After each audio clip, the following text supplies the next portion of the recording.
What's up, bros? I'm Jonathan. And I'm Caleb. And we are a couple of bros on a mission to give you guys the most detailed movie reviews out there with as little bias as possible. Welcome to the All Bros. This week on the podcast, we got nothing for 4K Spotlight. My wallet thanks us, or thanks the internet, whatever. Or I guess the movie business? Yeah, let's go with that. One of those three. Yeah. So we'll be jumping straight into Through the Wall, where we got a surprising second trailer. I did not expect to get a second trailer this fast. Like, goddamn. I know. That's exactly what I thought. Yeah. Considering the first trailer just came out a month ago. But hey, I'm cool with it because honestly, it's a better trailer and it gets you way more hyped for the movie, and hopefully it silences some of the haters. Probably not. Yeah, true. But anyway, after that, we'll be moving on to our headliner of the evening, which will be our breakdown of Disenchanted, the sequel to Enchanted. If you couldn't have guessed that. But yeah, what do you say we get started, Caleb? I say, let's do it. Need motivation? Angry Dad Podcast. Trying to jumpstart your life? Angry Dad Podcast. You want help getting off the couch? Angry Dad Podcast. You need a verbal kick in the ass? Angry Dad Podcast. You want to hear from somebody who's been through it all? Angry Dad Podcast. I am here for you. You can find me on all podcast platforms. All right, so getting straight into Through the Wall, since we have nothing for 4K Spotlight, we got the second trailer for the Super Mario Brothers movie today. And holy shit, we got a lot to talk about with this one, because, oh my god, probably like the biggest reveal to me is the fact that like literally the ending is just a scene of Mario Kart and them on Rainbow Road, and you freaking hear Chris Pratt just go, what does he say? Oh fuck, what is the line he says? He does like a classic Mario noise, but I can't remember what it is. Is it just a wahoo? Woohoo! That's what. Okay, I built that up way too much, but anyway, that's like even that sounded great. Like honestly, the first trailer did not like. I'm like, okay, Chris Pratt's voice sounds, it sounds okay. I think after a second trailer, I'm gonna get used to it. Yep, I'm completely sold. Like the way that they're doing Mario in this, yeah, I'm completely sold on his voice. It absolutely works. Honestly, shockingly, like don't get me wrong, Charlie Day's voice is working perfectly for Luigi for me, but I feel actually Chris Pratt's voice as Mario is actually working a little more for me, and I didn't think I would say that. But both of them are doing a great job. They're doing an incredible job. Yeah. This is going to be a funky movie. It really is, because you can tell that, like, I know that so many people have a lot of hate of like all the casting for this movie being like, oh, why didn't you just bring back the original guy that played Mario to do all these voices? I get that, but it's a big Hollywood movie. They got to sell this with voice actors. Dude, not even that. Do you seriously want to listen to that voice for 2.5 hours? Guess what? I mean, bet you don't. If this is going to be 2 hours, holy shit, that's a long animated movie, but I'll take it. Yeah, I don't know how long the movie's going to be, so don't take my word for it there. It's just, I assume it's going to be close to like 2 hours. I'm putting money, hour 45. I'll say it's a little closer to 2. I'll say like an hour 50. Okay. Does that include credits or no? I'll say whatever the official runtime is. Okay. Does the official runtime include credits? Yes, it does. Okay, yeah, I'll stick with my hour 50. Okay. I think I'll stick with my hour 45, because I feel without credits it's going to be like a little over 90 minutes. Yeah, you got to think Illumination too, so. Yeah, that's true. But I feel that this trailer just showcases how much of a love letter this movie is going to be to like every single Mario game. Like, just, oh my god, the visuals, the backgrounds, just like, I felt like even though I didn't have a controller in my hand, I felt like I was playing a freaking Mario game. And that's what I want to feel with a Super Mario Brothers movie. It feels like you can. It feels like feels like it's going to be like the story of Mario from like beginning to where it currently is. Because it like obviously we're going to get to see Mario and Luigi be plumbers, which is going to be awesome. Like, I mean, I know we got that in the original Mario movie, but I know a lot of people have a soft spot for that movie now. I haven't watched it. I've actually never seen it fully, so I can't really comment on it. But I know a lot of people would like to forget about that and say that that is not a Mario movie. So hopefully it's barely a movie. Yeah. So hopefully this is truly the Mario movie. But hey, you got to give that movie props for the fact that like they they gave Mario the last name. Like they really are the Mario brothers because it's Mario, and Luigi Mario. Dude, that is probably the worst decision ever made. I still laugh. You know what's probably a close second? Well, just because I don't know. It's so it's what's the word? Uncanny or just like cringe-inducing. Even though I really enjoy the movie in Solo, when he's like he goes up to that guard and he's just like, "Oh hey, what's your name?" "Oh, Han." It's like, "Last name?" "Oh, I don't have a last name. I run Solo." Han Solo. I'm like, Jesus Christ. He freaking did not. Like, really? That's where he looks up in like amazement, like, "Oh my God, you just gave me my name." Roll credits. Oh my, that made me want to freaking cringe. Right? Ugh. So those are that's like the kind of same vibe that I got from, if I'm thinking of like the Mario movie or like the original Super Mario Brothers movie, I got the same vibe from that I did in Solo with that scene. Yeah.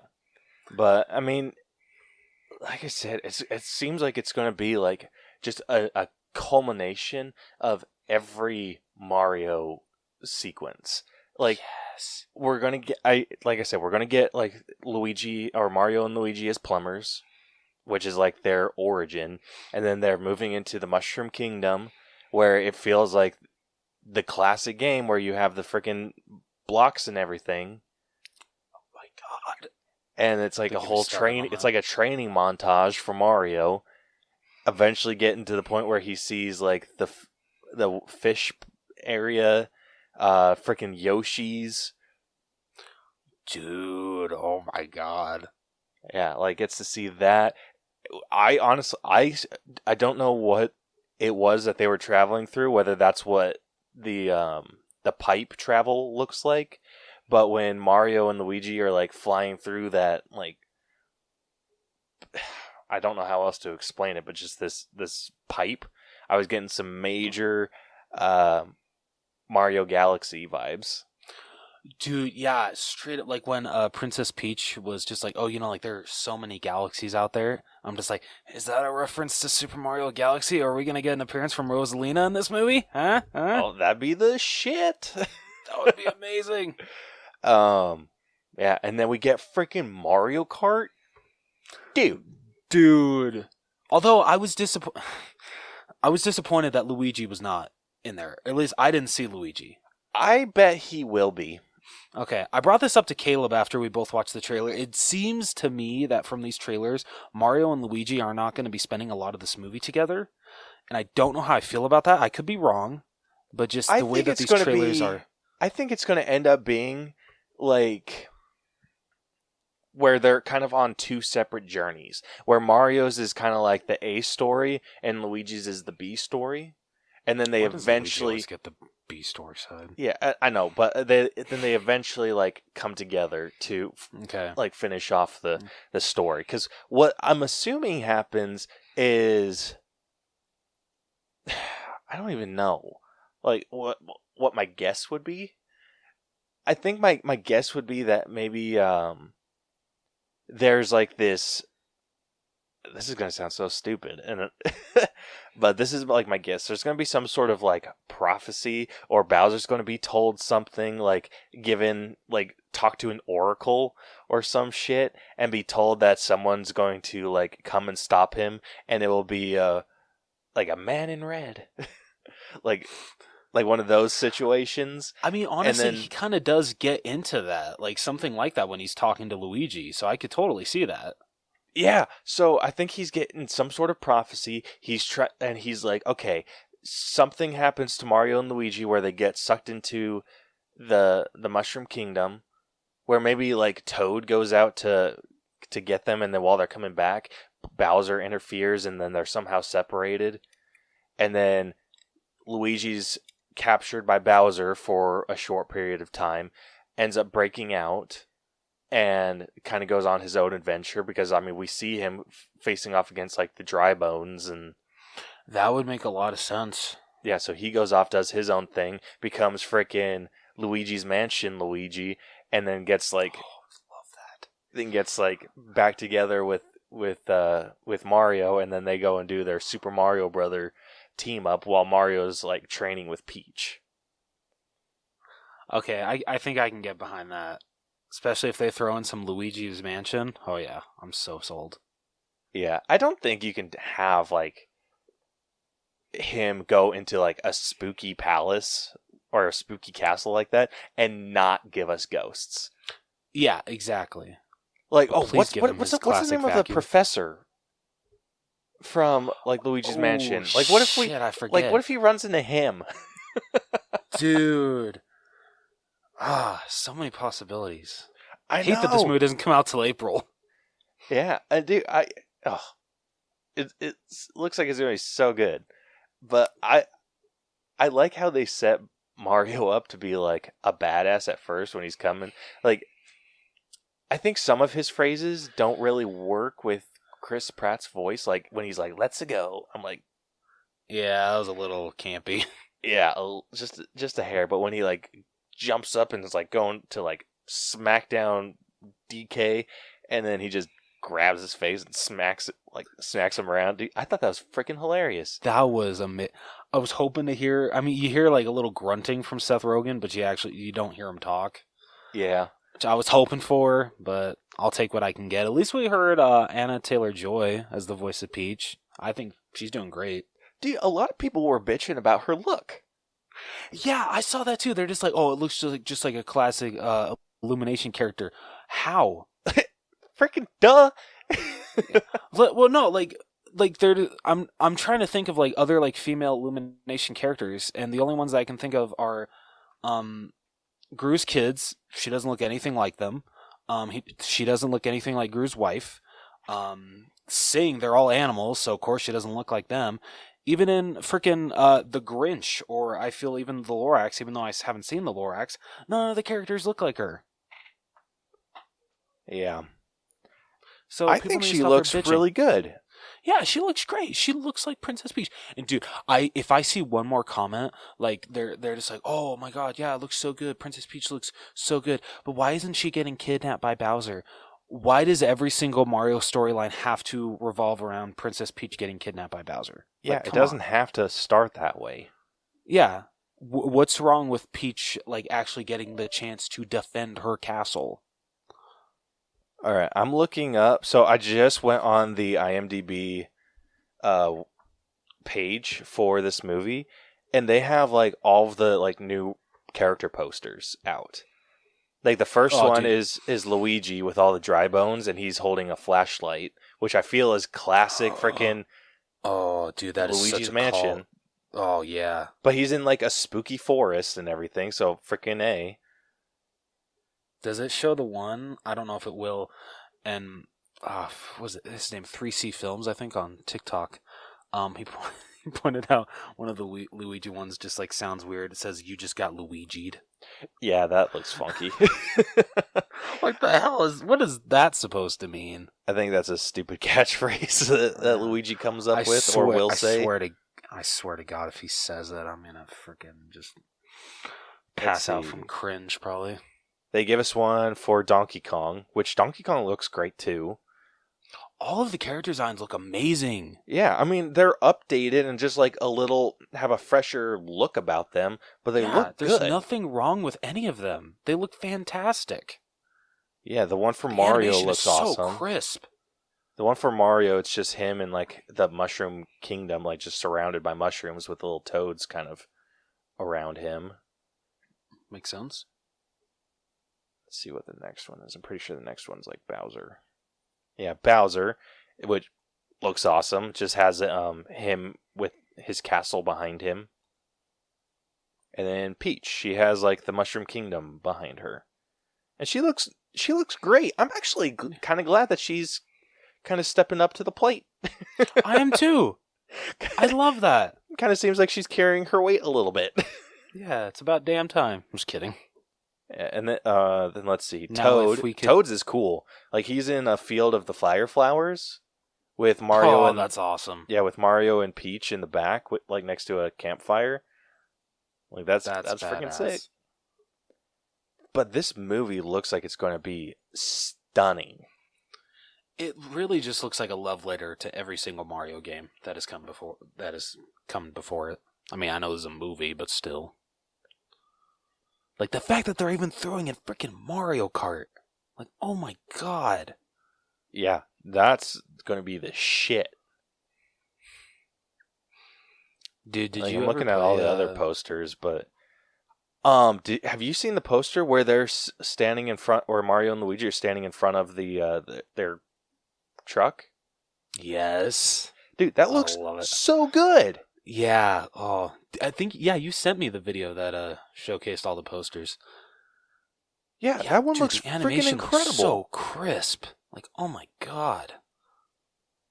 Yeah, like anyone who's complaining about this is freaking like up their own ass. This is like the best animation I've ever seen from Illumination. Oh, dude, hands freaking down. And gosh, it's like freaking they look so good. Like Yeah. like Luigi, dude. Like, oh my gosh. Right? Like, oh my god. Like, I freaking love how he looks. I don't love the whole "you got Luigi" thing, but yeah, whatever. Don't get me wrong. Like, I still appreciate though that they kept true to like Luigi's still just always slightly taller, yeah, and he definitely doesn't. He's definitely taller. He doesn't have as much of a gut as Mario, so I appreciate just that they taller, still stuck to slimmer. that. Yeah. Yeah, dude, my hopes for this movie are through the freaking roof. Mine too. After the second trailer, like I am nothing but stoked. Like honestly, once they do pre-sale tickets, I think I'm buying them day one. I am so freaking excited for this movie. Dude, same here. Oh, freaking A. Dude, the freaking posters that we were... Actually, I think those are fake. Never mind. So, you remember the posters that we originally saw? Like, where it was like... Yeah, so that I thought were fake. They're on the IMDb, so... I guess they're real? But that's not what they look like. Yeah. I mean, I wish that Illumination would have just taken those designs and also made posters like that of Mario and Luigi. Yeah, but badass. I could not be more excited about this movie. Yeah. Honestly, Honestly, I think I'm taking Iris, like, if I can find like a viewing that doesn't have very many people. Yes. Like, I think I'm taking her day one. Dude, yes. Like, that is going to be the shit. Yeah, I might see if my buddy Ryan wants to take his daughter to it. Because I know we were gonna go see we were gonna take his daughter to go see oh my god, what's that Disney movie Strange World. But he feels she might not be able to sit through that one, so maybe she might have an easier time sitting through Mario. So definitely gonna talk to him, see if he wants to. Yeah. But dude, and Anya Taylor-Joy's voice as Peach? She is so good. Like, oh my god. Oh, dude, I can't wait for this movie. I am so freaking pumped. Everything that I've seen out of this has been a win. Yeah, dude, I'm at a 10. Like, This trailer put me at a 10. Yeah. I'm just going to put it right now. I'm actually at the point, I'm not going to watch any more trailers if they come out. As much as I want to hear Seth Rogen as Donkey Kong, I'm on the same level as you, man. Yep. I've seen all that I need to. Yep. I've seen enough. Honestly, I think that's actually going to be like a nice surprise, seeing the movie, is actually hearing Seth Rogen as Donkey Kong. Yeah, I'm going to avoid like all the trailers from now on. Like, I just thought of something.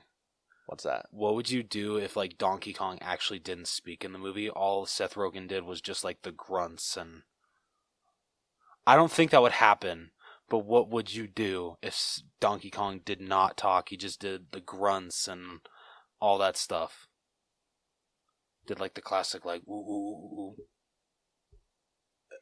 Oh. I feel that's kind of like, oh, nothing against Seth Rogen, but isn't that kind of like overpaying an actor? Although I guess they do pay freaking Vin Diesel just to say I am Groot. True.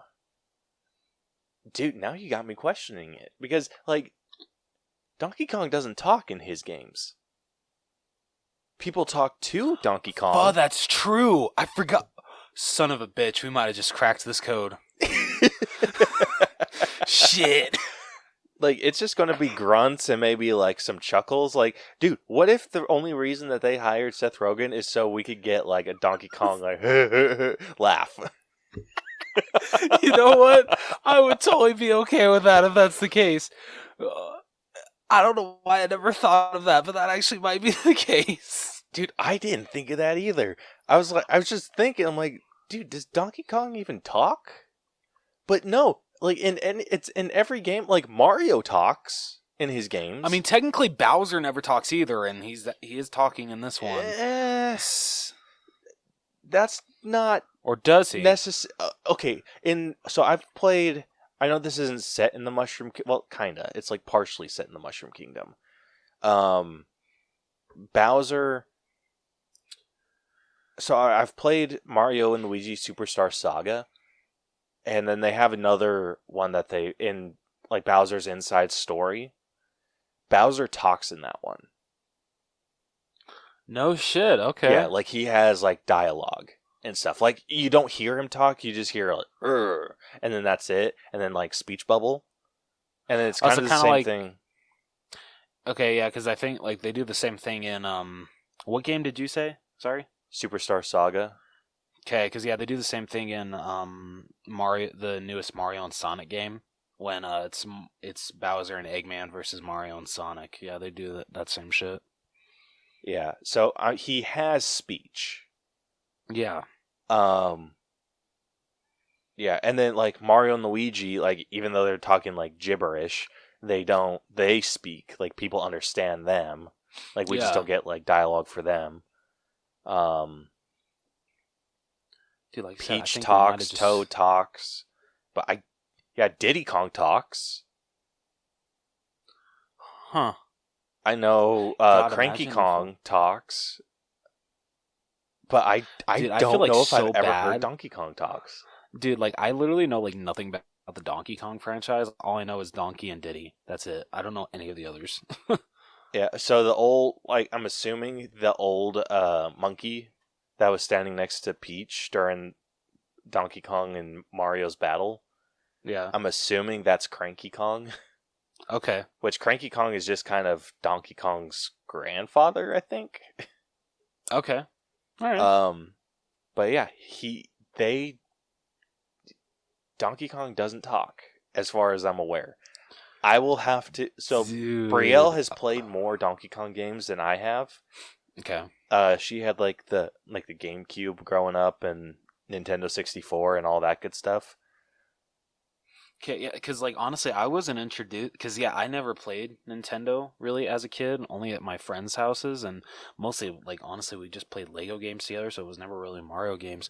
So, like, honestly, I feel I wasn't introduced to not only to not only Donkey Kong, but Diddy Kong until, like, freaking, like, I played Mario Kart Wii and Super Smash Brothers Brawl. Yeah, so I played a Donkey Kong game on the want to say the Nintendo DS. Okay.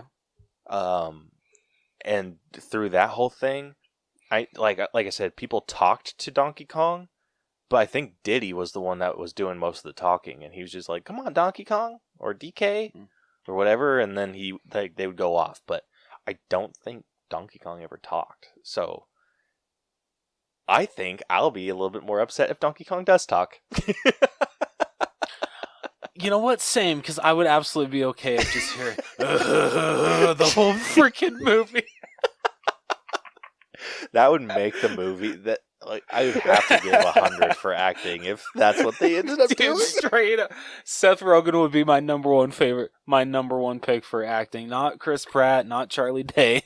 It's freaking Seth Rogen. If Donkey Kong doesn't talk the entire movie, I don't care what his performance is like. He's number one for me. Yep. Even calling it Jack now. Black. Yep. Yep. We'll have to do top 4 because number one is already set in stone. So I'm pumped. I'm so pumped for this movie, dude. So are you at a 10 as well, or are you absolutely lower? Now that we've come up with that theory about Donkey Kong, I'm so pumped. Oh my god. Everybody listening to this, just remember, if Donkey Kong doesn't talk, we're the ones that made that revelation. Yep, we called it. Just remember that. Yep, we called it. So no need to thank us. So I think I'd be pissed if like at the very end he has dialogue. It's like the entire movie he doesn't talk, and then like an a mid-end credit scene, they're just like he has like conversations, and I'm like, damn it! Like Diddy Kong shows up, and he's just like, Diddy, son of a bitch! Damn you, Nintendo! Well, anyway, if you guys haven't seen this trailer, go frickin' watch it. This is such an amazing second trailer. Do it, and you're cool. Yeah. I mean, but I've never been cool, so I probably don't know what cool is.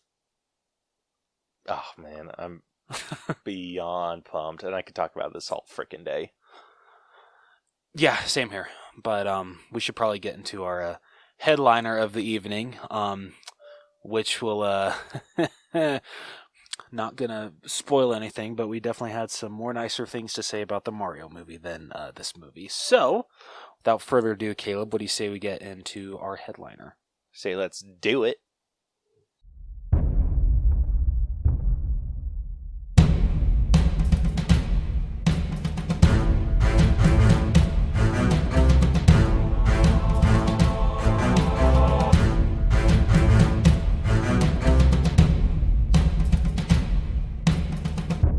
Alright, so for this week's headliner, we'll be breaking down the 2022 sequel to Enchanted, Disenchanted, which you can watch right now on Disney Plus. It is a Disney Plus original. So Caleb, do you want to let everyone know how we break down movies on this podcast? I would love to. If you are new to our breakdown system, we have split movies into 8 different categories that we individually score to come to a final All Bros letter grade. The 8 categories that we score are story, writing, acting, character development, effects, music, costumes, and then we give our own personal score at the very end. All of those numbers get magically added up and spit through our algorithm and give us a letter grade to compare this movie to others of its kind, as well as a percentage to compare this movie in like a hierarchy, like a list, if you will, where the margins are redonkulously close.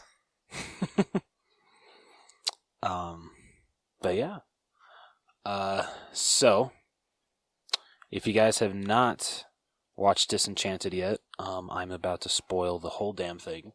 So if you don't want the sequel spoiled for you, turn away now. And if you're unsure, you're probably fine. Yeah.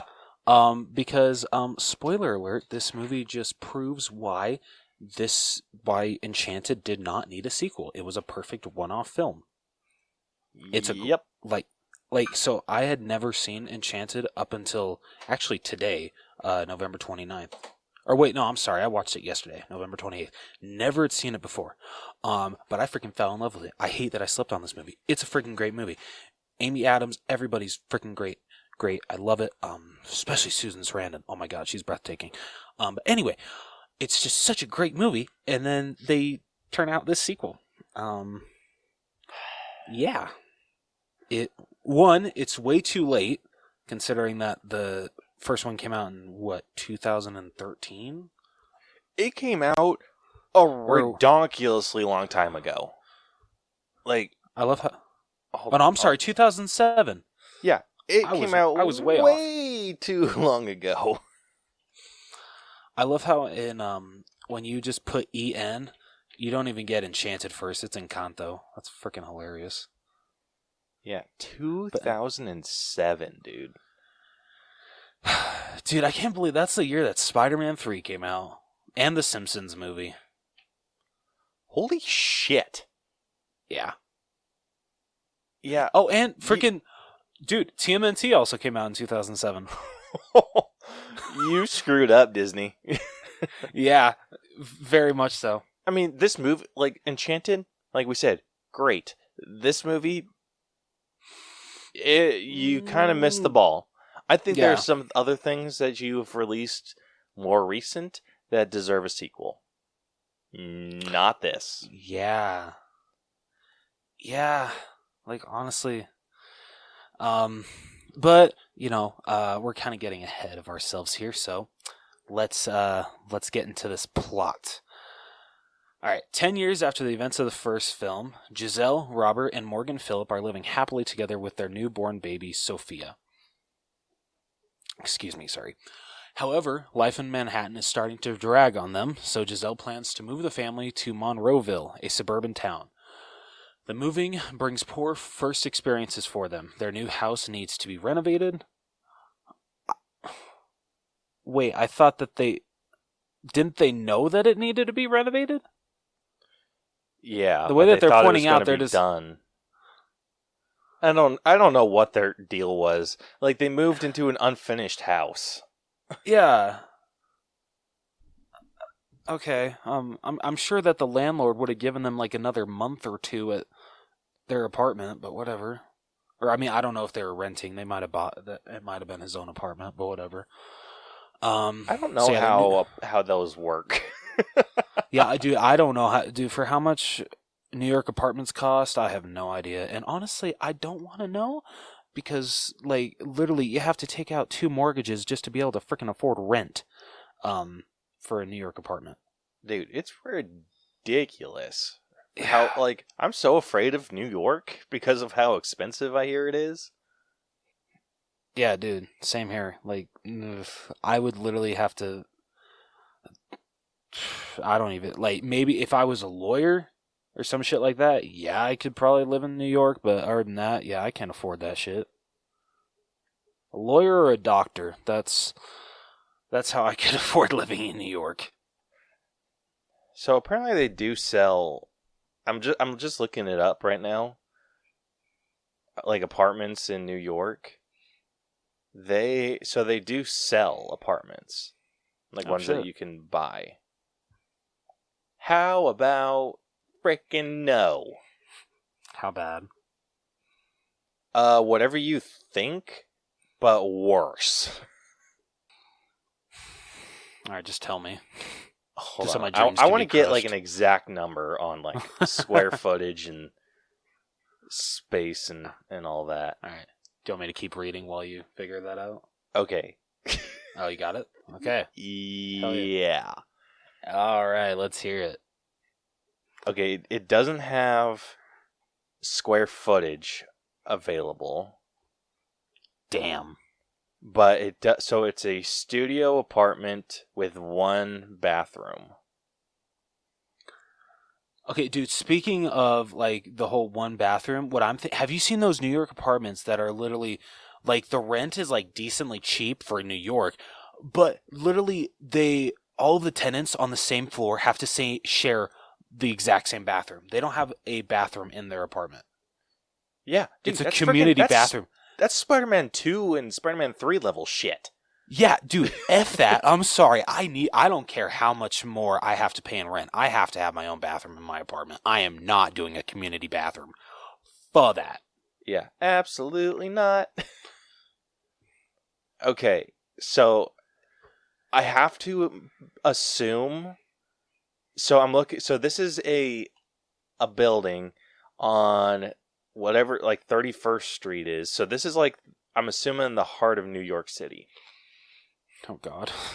So I have to assume. So a 2-bedroom apartment is 856 square feet. Okay. A 1-bedroom is 499 square feet. I can only assume that a studio apartment is less than 500 square feet. Yeah, I would assume so. Okay, so less than 500 square feet, which is not a lot. No. Like, I'm trying to think. That's less than half of my place in Provo. Jeez Louise. Oh, my God. Yeah, that's probably the two. So that's probably the 2 bedrooms combined into one, and the bathroom. Oh, good Lord. And even that might be over the 500 square feet. Like, that's pushing it. Yeah. Anyway, so a studio apartment with 1 bathroom. What do you think the rent would be on that? 2,400. 35? 42. Like a little lower? 43. 43. Oh my God. I'm paying almost $4,500 a month to barely have any walking room. Yep. And that's without a bedroom.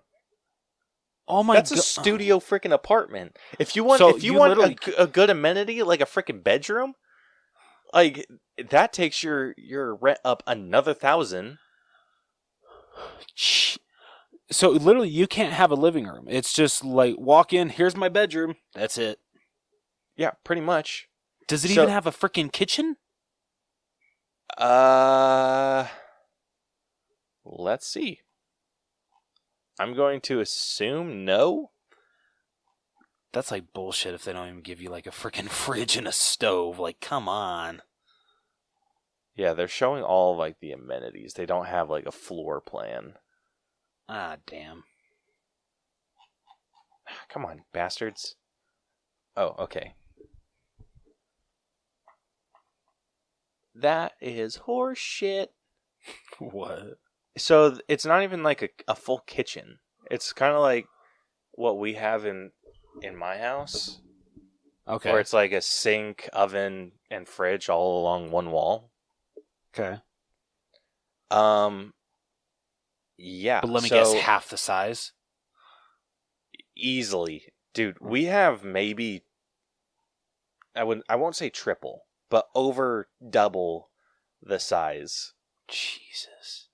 So a 1-bedroom apartment. How much? So, like I said, it's $1,000 more. That's so on the low end of the spectrum, you're paying $5,250. Oh my God. On the high end, you're paying $5,625. And don't even get me on a 2-bedroom. 2-bedroom, 856 square feet. So that's actually really close to the first place in Provo that I lived. Okay, I remember that one. There I was paying $850, maybe $900.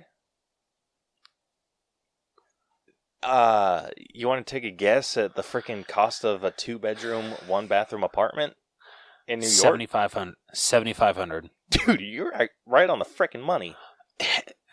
I don't like being that close to 10 grand. Yeah, $7,530.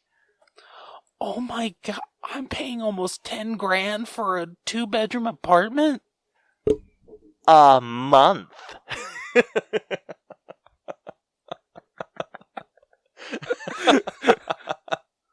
Caleb just had to make that very clear. New Oh York my God. sucks. Like, dude, freaking Grace Randolph from Beyond the Trailer. I don't know how you afford to live there. Like, I love your content. Like, literally, I've followed you since I've like started watching YouTube. But God damn, how the hell do you afford it out there? Mm-hmm.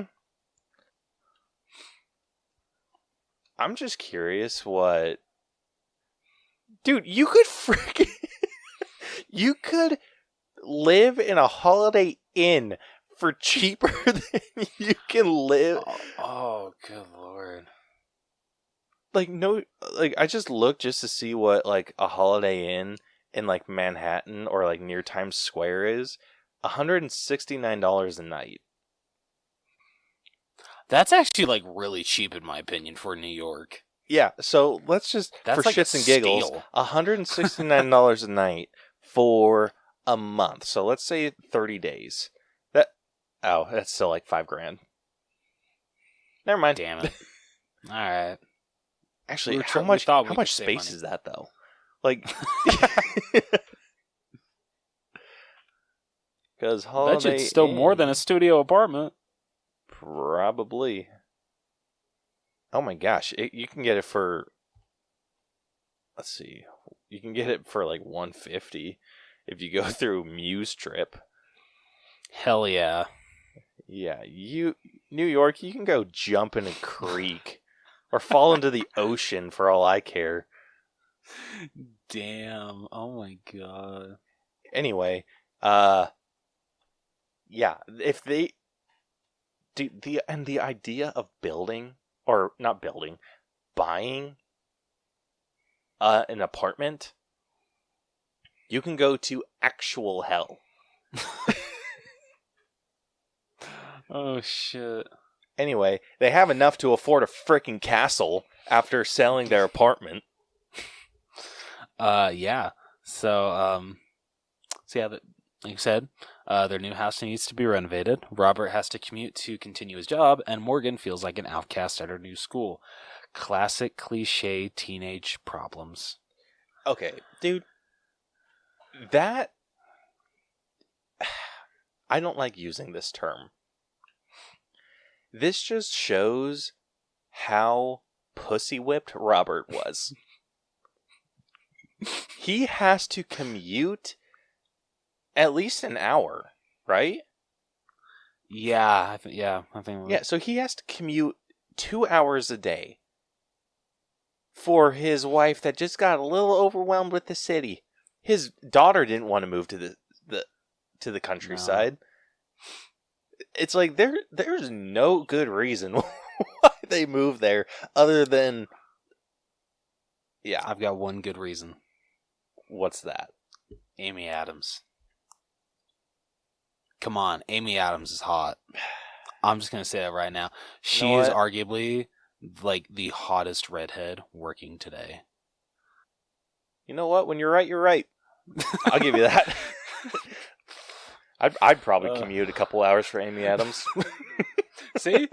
Does it make me... Brielle, he didn't say that. Yeah, does it make me smart? No. But fair enough. When you hit me with that perspective, like, yeah, I get it. Okay. Oh, shit. All right. King Edward and Queen Nancy visit from Andalusia to present them with a wish-granting wand. Giselle meets Malvina Monroe, the arrogant head of the town council, and learns that she is hosting a fairy tale-themed ball where Malvina's son Tyson is the ball's elected prince. To help Morgan fit in, Giselle tries to get her elected as the ball's princess, but ends up unwittingly embarrassing Morgan, resulting in a falling out between the two. After consulting with her chipmunk friend Pip, Giselle decides to use the wand and wishes her family's life to be a perfect fairy tale. By the next day, the town has transformed into a fantasy kingdom called Monrolasia. Morgan is happy with their new life, and Robert believes himself to be a brave adventurer.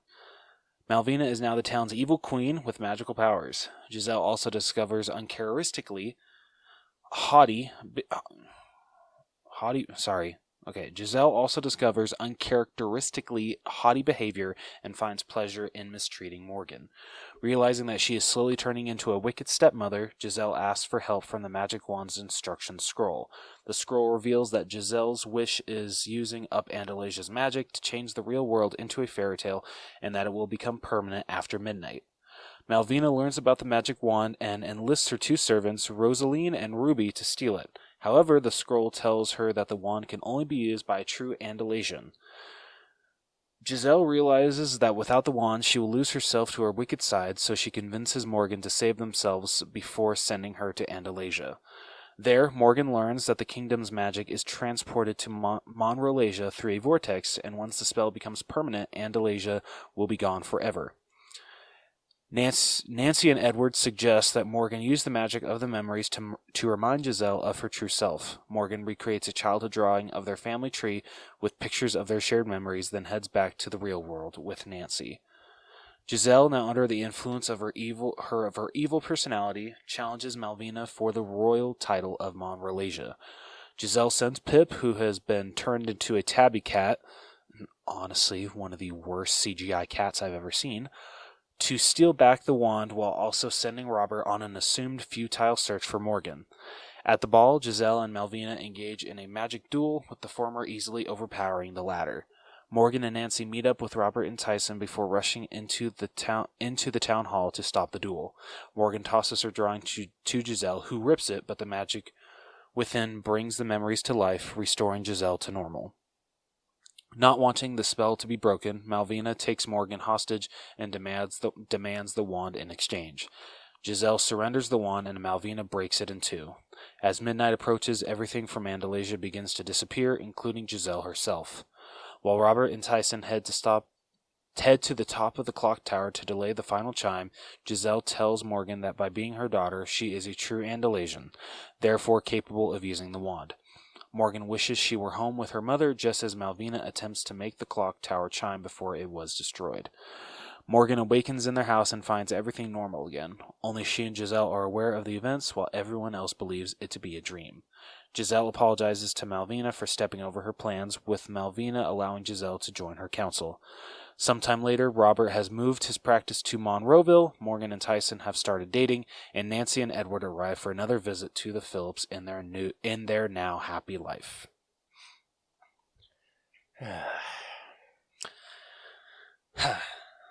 Don't get me wrong. Sorry, you go ahead. Nope. I think I love where you're going. Don't get me wrong. I really enjoyed seeing these characters come back. Amy Adams once again kills it, but this movie did not need a sequel. The Enchanted just ends it so perfectly with oh my god, Prince Edward and what's Idina Menzel's character? Nancy. You know, they get married in Andalasia. You know, they live happily ever after. Giselle and oh my god, Robert. Robert. I'm sorry, I'm horrible with names. Giselle and Robert and Morgan. Morgan live happily ever after in their apartment. Giselle becomes like a real mom to Morgan, which is wonderful. I love that. It's just such a perfect ending. And then we get the sequel that, you know, you get Morgan being a teenager and her being like, oh, she's not my real mom. Or even though I love how like at the beginning, she like is calling her mom, it seems like everything's fine. And then like halfway through, she's just like, she'll never be my mom. She's just my stepmother. How can you just not realize that, Dad? Like, dude, this movie was so freaking cringy. I'm sorry. I never wanted to see teenage Morgan. Like, I didn't need that storyline of, oh, now that Morgan's a teenager, it changes Giselle's like total view on what she wants in her happily ever after. And then, like, really, was there a point of them even having a child together? The freaking, I honestly already forgot their daughter's name. Didn't add anything to the story. She was just there. Also, did did she look? I know this will go into effects, but did she look like CGI in some scenes? A little bit, yes. Okay, I'm not the only one. Like, she legit looks CGI. And then freaking Patrick Dempsey's character, what's his name again? Robert. Dude, Robert. he was a complete and utter buffoon. Yeah, I was telling Caleb, you didn't even need him in this sequel. This is like a slap in the face to Patrick Dempsey, who is an amazing actor. But they literally did nothing with his character in this. Like, literally, once the whole fairy tale thing takes over, he's just like, oh yeah, I gotta, go on an adventure to, like, be the man of the house. And that's literally all that you get from him. Like, cool. Dude, they just needed to change one aspect to him to make him infinitely more interesting. What's that? They just had to give him his memories of the real world. Yes! That's all you had to do, people. You just had to give this lawyer that doesn't know any better... Like, you could have had the exact same storyline. It would have been way funnier if he knew what the hell was actually going on. Like, if his memory wasn't altered where he remembered, like, oh, this isn't right. That would have made it so much funnier, in my mind. Yeah. No, I agree. Like, even the part where he's, like, trying to, like, vanquish the foul beast, even though, like, that whole scene is, like, played for comedy, I didn't laugh once. I didn't either. I think it would have been funny if like I said, if he had the memories of the real world and was just trying to, like, play along with this storybook fantasy and just like, okay, I guess this is what I have to do. And then that would have been so great. Yeah. How funny would that have been? Dude, I was going to laugh my ass off if when he gets blown away by the beast, as he's, like, flying through the air, I'm like, God, imagine if, like, he just, like, got burnt to a crisp and died. Imagine if that was how ballsy that would have been of Disney. Congratulations, you killed your husband. Good job, Giselle. We're all so proud of you. Dude, this movie, like you said, did not need to happen. It felt all over the place, too. It really did. Like, it never seemed to follow one person for very long. Like, we No, got it a little bit didn't. of Giselle, and then she kind of got put to the back burner for a little while. And then it followed Morgan for a little bit, and then, like, it's just jumping around from person to person. I'm like, freaking pick a lane. I feel the three that it really tried to focus on were, Giselle, Morgan, and Malvina. Those were the three that it really tried to, like, balance the focus on, but it didn't work. Nope.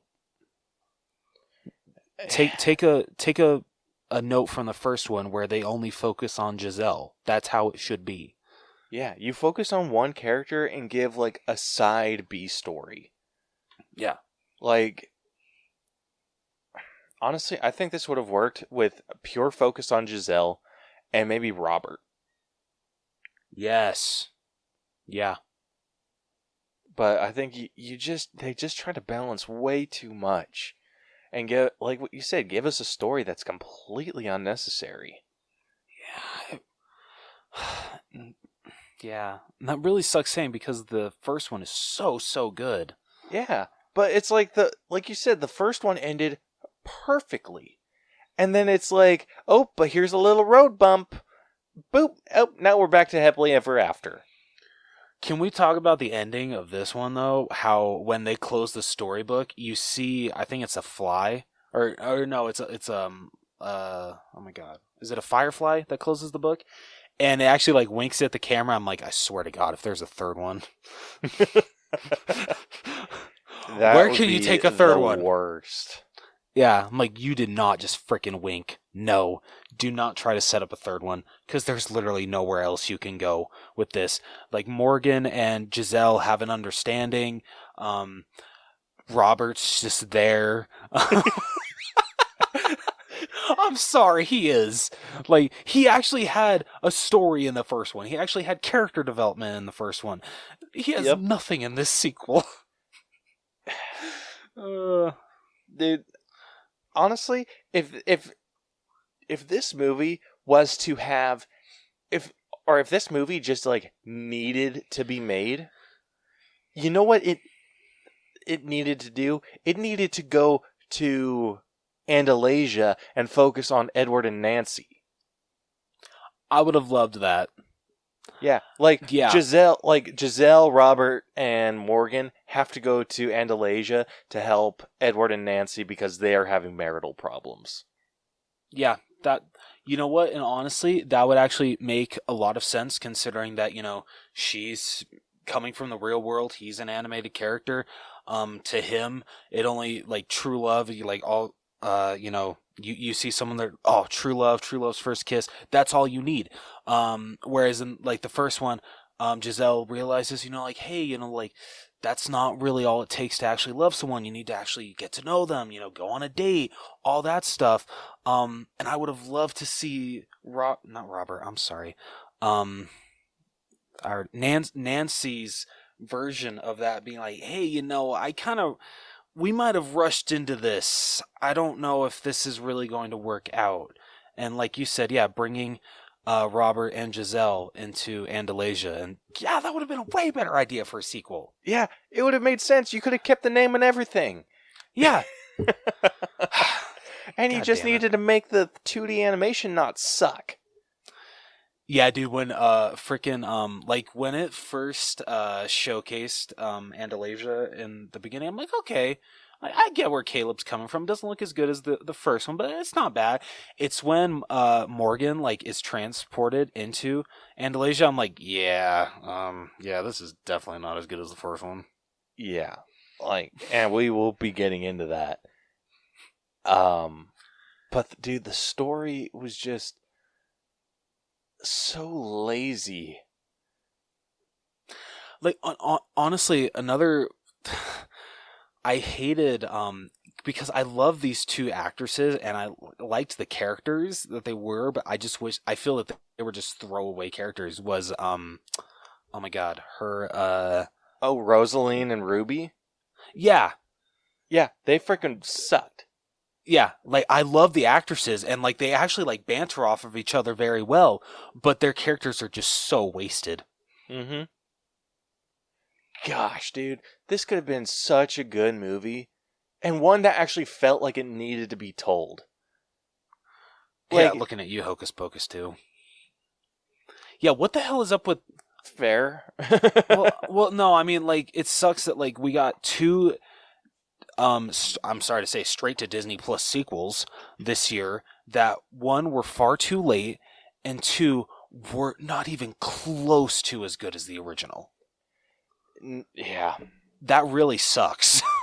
Dude, they need better...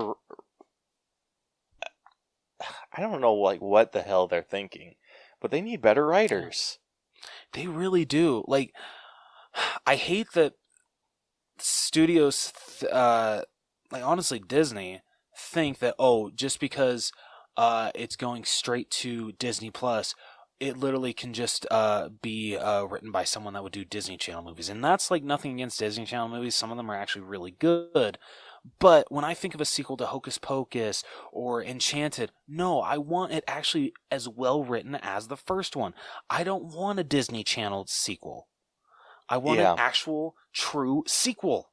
Yeah, this is the freaking bullshit that I felt with, any Disney sequels.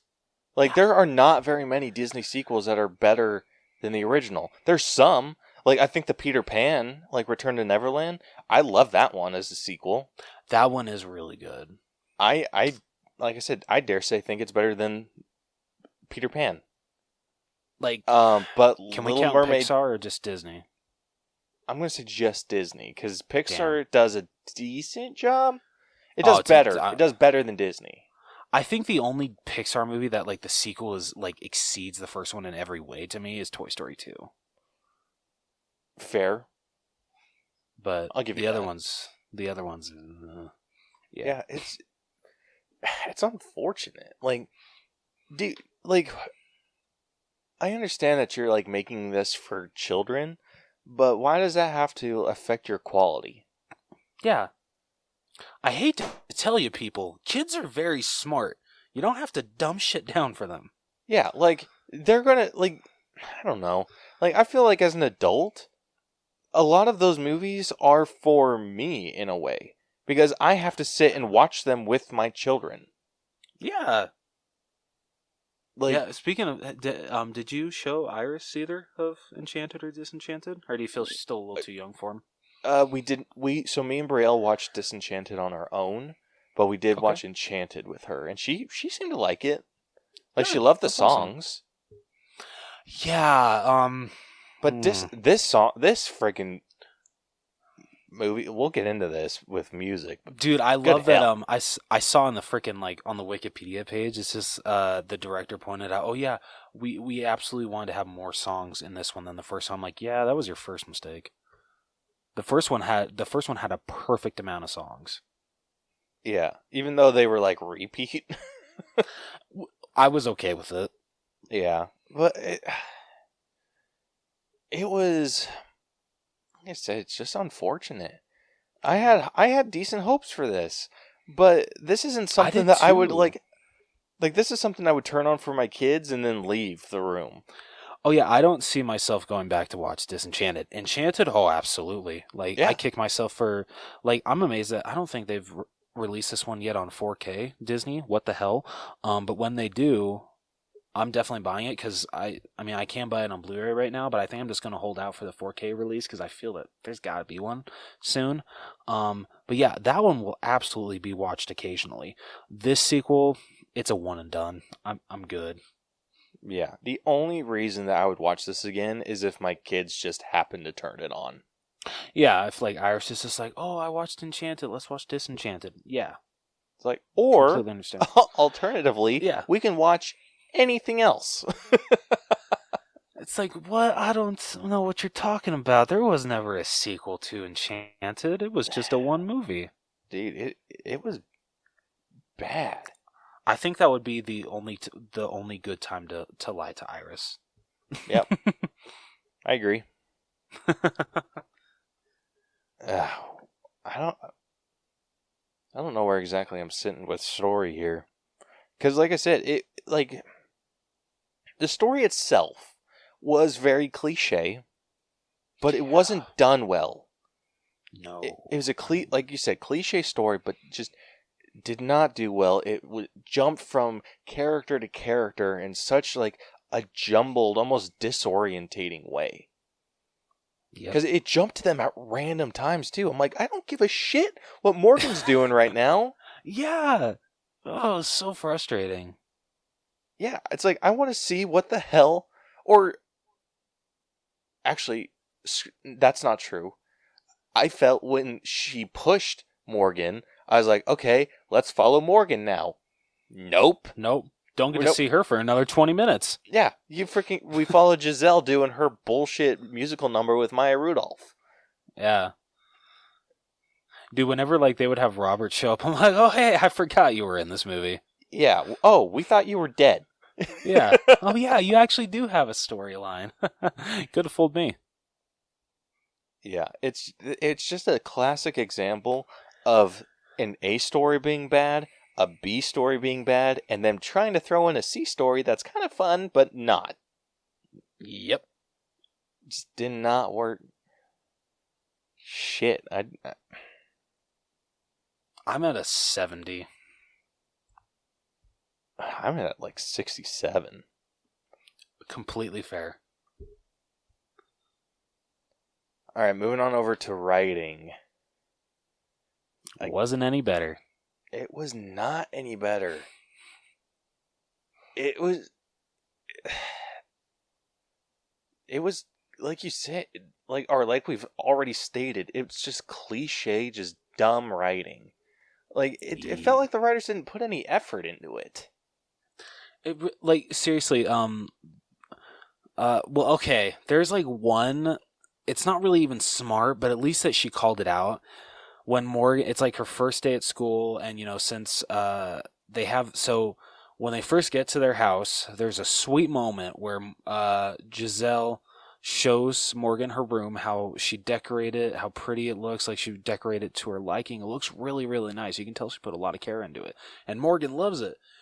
But then, excuse me, movie got a movie. So she flips on the light. She flips on the light, and of course, the electricity's not good, so it starts a fire, and it burns all of her clothes. And so on her first day, Morgan can't wear any of her clothes, so she has to wear some of Giselle's clothes, which have like all flowers on them, all skirts, no pants. And of course, like the cool girls or the popular girls point out, oh my god, like look at all the flowers that are on her dress. Like, oh my god, is she in like elementary school or something? I don't think like they said it like that. Dude, or did they? They might have, for all I know. But I did appreciate that she classic bully dialogue, and it was horrible. It was, but I appreciate that she pointed out like, oh god, like classic, popular girls pointing out this kind of. I forget exactly what line she says, but she does point out the cliche. I'm like, okay. Yeah, that doesn't make it better. It doesn't, but for some reason, like that just makes me know appreciated that. I know, but for me, that just points out that the writers knew what the hell they were doing and didn't fix it. They tried to back it up, and you're just like, no, you should have just taken it out. Yeah, like I hate that cliche. Like, dude, people picked on me in high school. It was never that blatant. Yeah, dude, same here. Like, I couldn't tell when people were talking about me. Like, I just accidentally would stumble across a rumor about me and be like, oh, who started that? Yeah. Like, that's what would freaking happen. Like, not people being like, oh, look at him. Yeah, I'll be like, there was this, speaking of, like, people commenting on, like, what you wear, there was this old lady that started chatting up with me. And she, like, this like pissed me off what she said. She commented on how I don't understand why, like people that are in their like 30s or 40s, I see them wearing these like superhero shirts with like Thor and Iron Man. Like, come on, like grow up. Like you can watch the movies, but I don't understand why you have to like wear it on your shirt. Come on, you're supposed to be an adult. Don't act like you're still a kid. I'm like, screw you, bitch. Like, I'm going to wear whatever the hell I want. Yeah. Like 90% of my wardrobe is superhero attire. And that's awesome. I love that.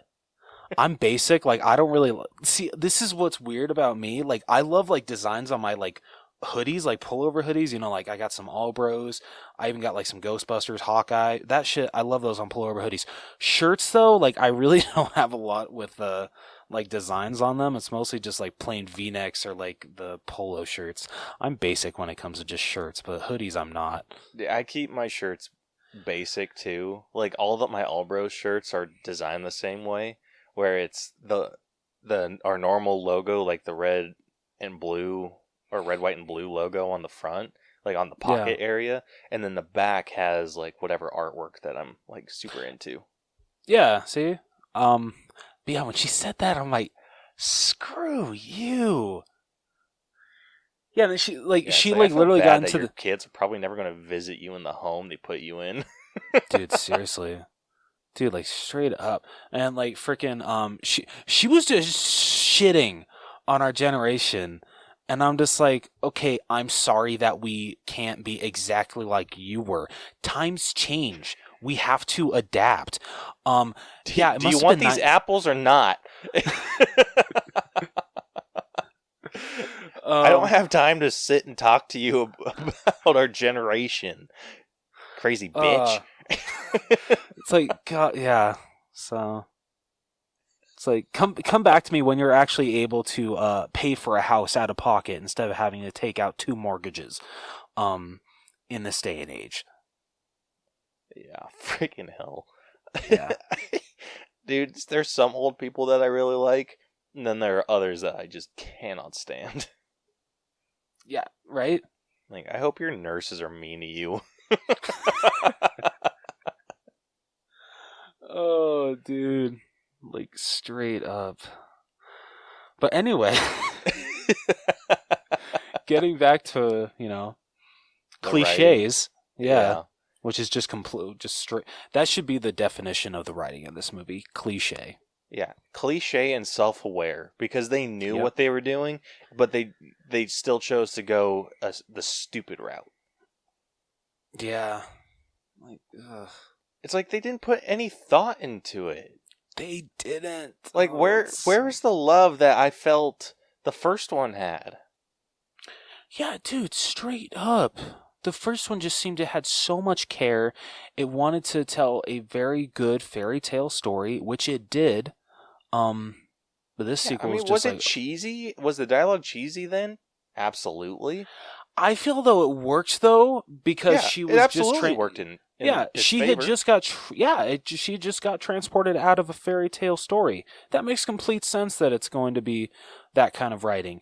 This one, considering that she's been living in New York City for 10 years, the writing that is around her and even the writing that comes out of Giselle's mouth or the lines that come out of her mouth, it shouldn't be this cliche. You've had 10 years to adapt to how New Yorkers talk, how us in this world talk. Yeah, come on. Dude, and I am calling bullshit on Morgan still being in school. Yeah. Like, how old do you think she was? And, like, I thought she was, like, 9, 10. I think that's what she was supposed to be, because in this one, yeah, she's 16. Yeah, but it's actually like I think they actually said that if you're like going off like the actress's age, yeah, she was like 8 or 9. And considering that takes place 10 years later, she would have been about 20 years old. So yeah, she would have been graduated from high school, everything. So it would have made sense.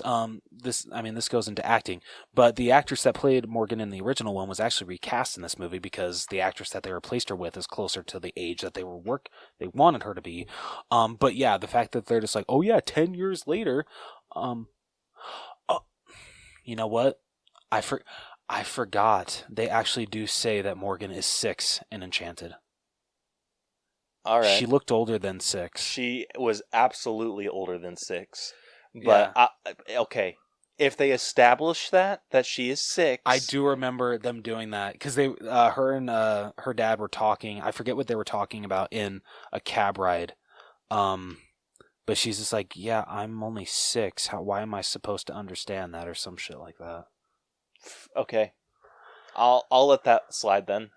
Yeah. But so that's the reason why I guess that they wanted to recast. But yeah. Anyway, we'll save that for acting. But yeah, just the writing is so cliche. It's so cliche. It's not good. I think it's better than the story, though. Yes, I would agree with that, but like not by much. I'm only going up like a point, 71. I think I'm going to go a little bit lower than you. I think I'm going like a 70. I mean, that's 3 points higher for you. Yeah. So it like the reason I'm going 70 is because it was just below average. Like my scale, or the way that I do it, is like my baseline is 75, and you're working from a 75.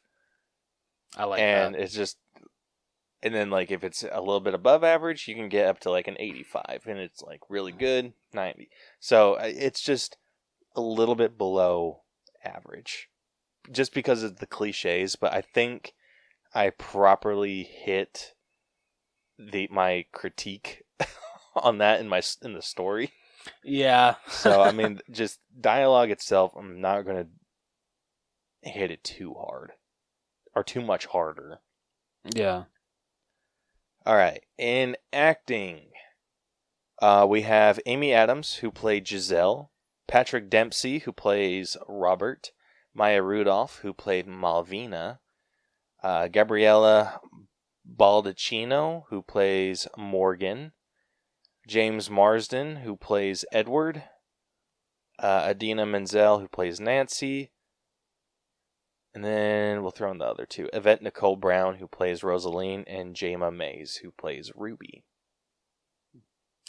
I was telling Caleb this because apparently I am very bad at recognizing Adina Menzel. I think it's because the bangs. That's what was throwing me off. I straight up thought that they recasted her character for this movie. But no, she plays her in both movies. I had no idea. Yep. Yeah, it was... I'll say this, my biggest complaint about the first one is that they did not use Idina Menzel to her fullest potential. They didn't. I mean, I'm sure considering that came out in 2007, I don't know if she was really singing that much back then, so that could be the reason why. I don't know. She's professionally trained. Okay. Because, I mean, Frozen came out, what, like 5 years after that? Yeah, I'm pretty sure she's on Broadway now. Oh, shit, okay. Yeah, so, I mean, she's had some serious acting. Or, I guess acting. Or singing. Like, if she's on Broadway. Yeah, no, you got a point. But yeah, I will say I am glad that they used her a little bit more for singing in this. And I do think her songs were probably the best. Yeah, I'll fully admit I liked her Memory song better than, I'm sorry to say, the songs that Giselle got. Yeah. Like, dude, how were they cringy? Yeah, and like why are you gonna do Amy Adams dirty like that? Yeah, like she can she like Idina Menzel, in my opinion. Amy Adams also has the voice of an angel. Yeah, I mean she's not as professionally trained or whatnot, but true. What's throwing me off, like really bad, is how the hell they pulled it off in the first one, but couldn't snap the ball on time with this one. Yeah. Like, when she went to go sing in this one, it was awkward. Yeah, it really was.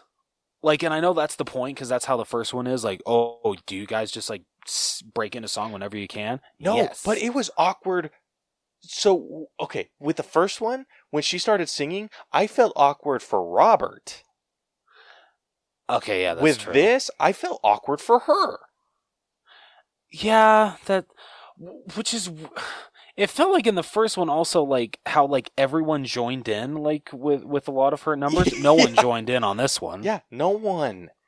They're just, like, all looking at her like, what the hell? Like, especially the guy that, like, she takes the broom from when she's doing, like, the song that she sings at the new house. Like, the look that he gives her, especially even when she gives her back, he's just like, the fuck, lady? And then just goes back to work. I'm like, calm your ass down, dude.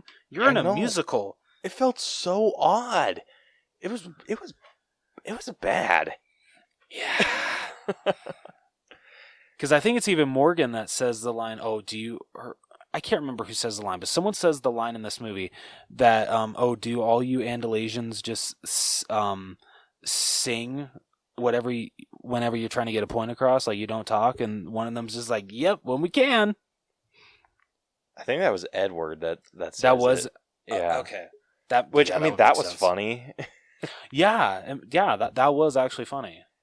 All right, what's your top 3?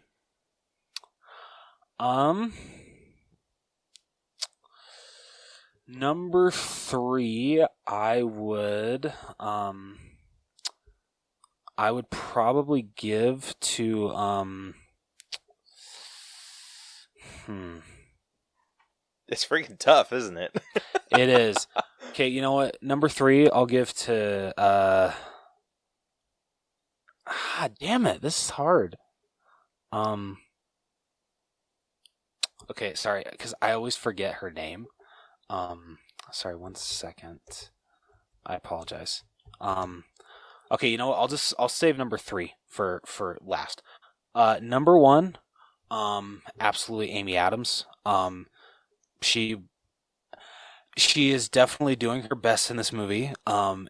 She is not as good in this one as she was in the first one, but it is not her fault, in my opinion. Nope. It is the script that she was given. She is trying her best so much. She is trying so hard, but unfortunately, the script lets her down. Dude, I will say the only thing that she said that I actually like laughed at was when she realized like her situation, like when she realized that she was like turning into the evil stepmother, and she's just like, "Oh my gosh, my hair is so high and my shirt is so low."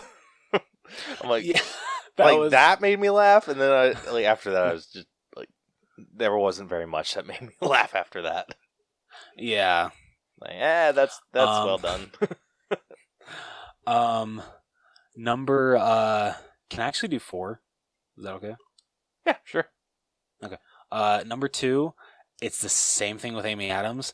Or like I feel the same thing with this actor with Amy Adams. I'd give it to James Marsden as Edward. Like he is doing his best with what he's given. He's still so great as Edward, but he's barely given anything to work with in this movie, and it sucks because he was so incredible in the first one, just like Adams. But he's barely given jack shit to do in this movie. This is exactly why I think he should have been the focus of this one. Yeah, like come on. And then number 3 and 4, like it's not. I would say it's like almost tied, but I feel like I liked number 3 just a little bit more.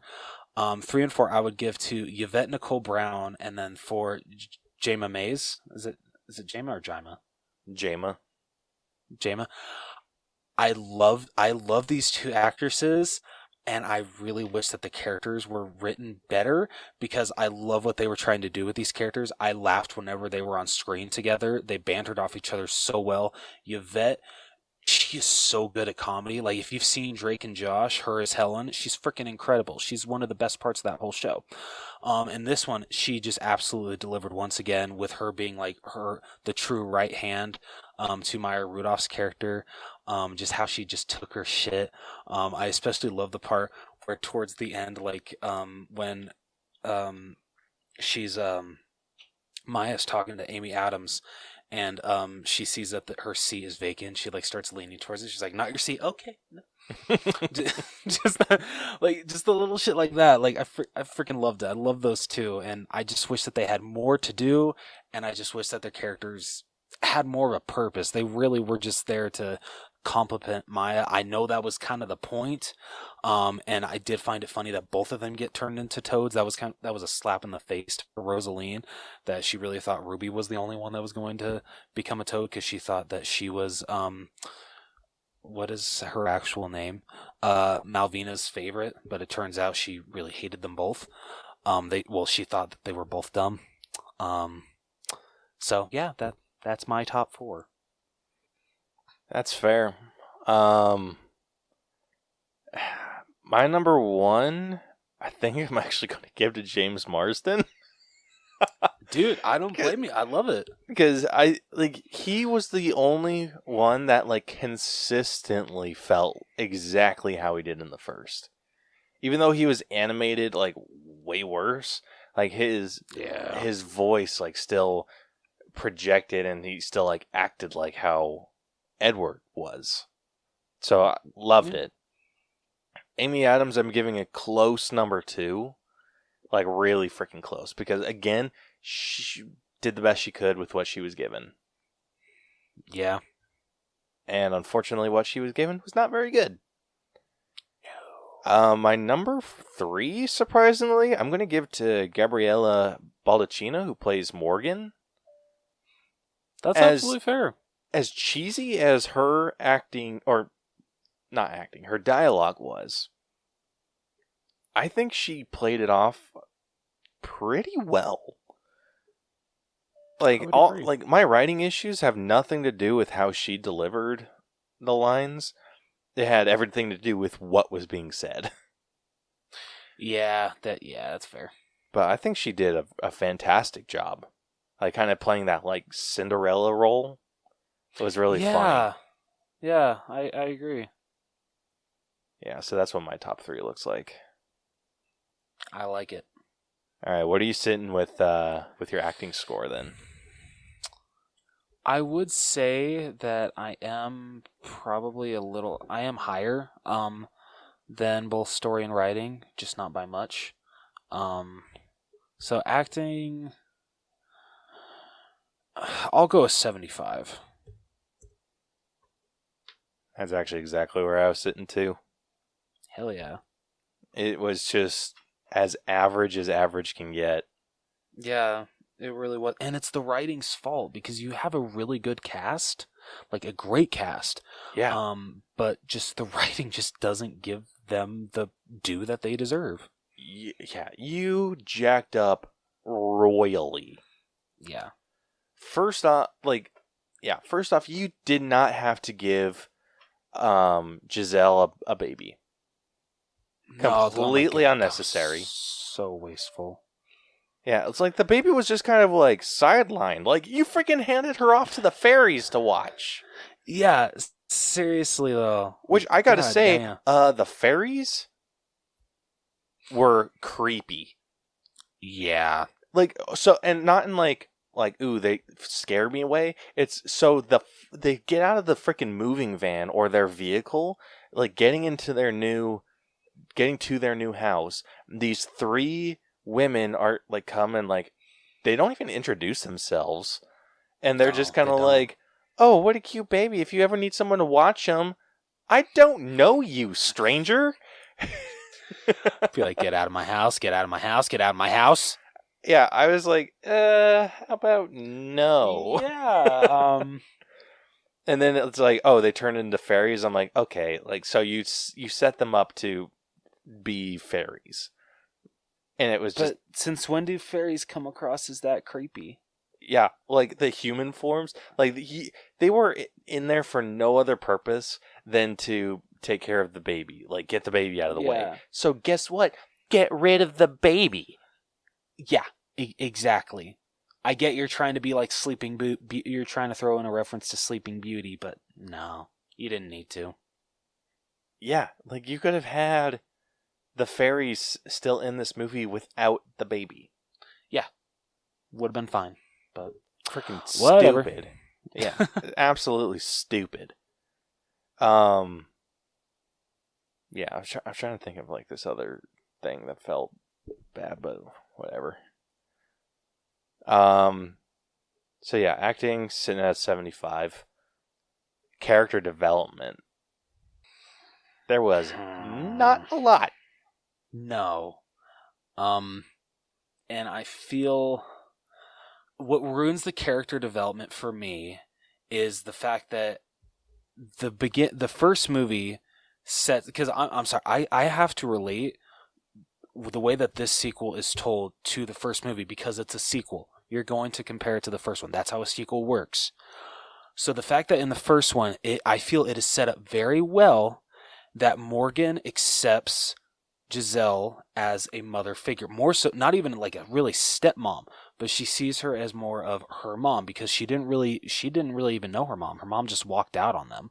Mm-hmm. So considering that, Giselle actually reads her bedtime stories, she takes her shopping, she's like a true motherly figure to her. Like I said, she considers her mom.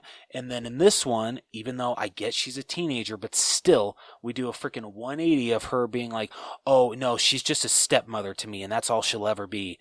And so that sets into effect the character... Oh, sorry. Hold up. Yeah. I thought her mom died. No. Her mother walked out?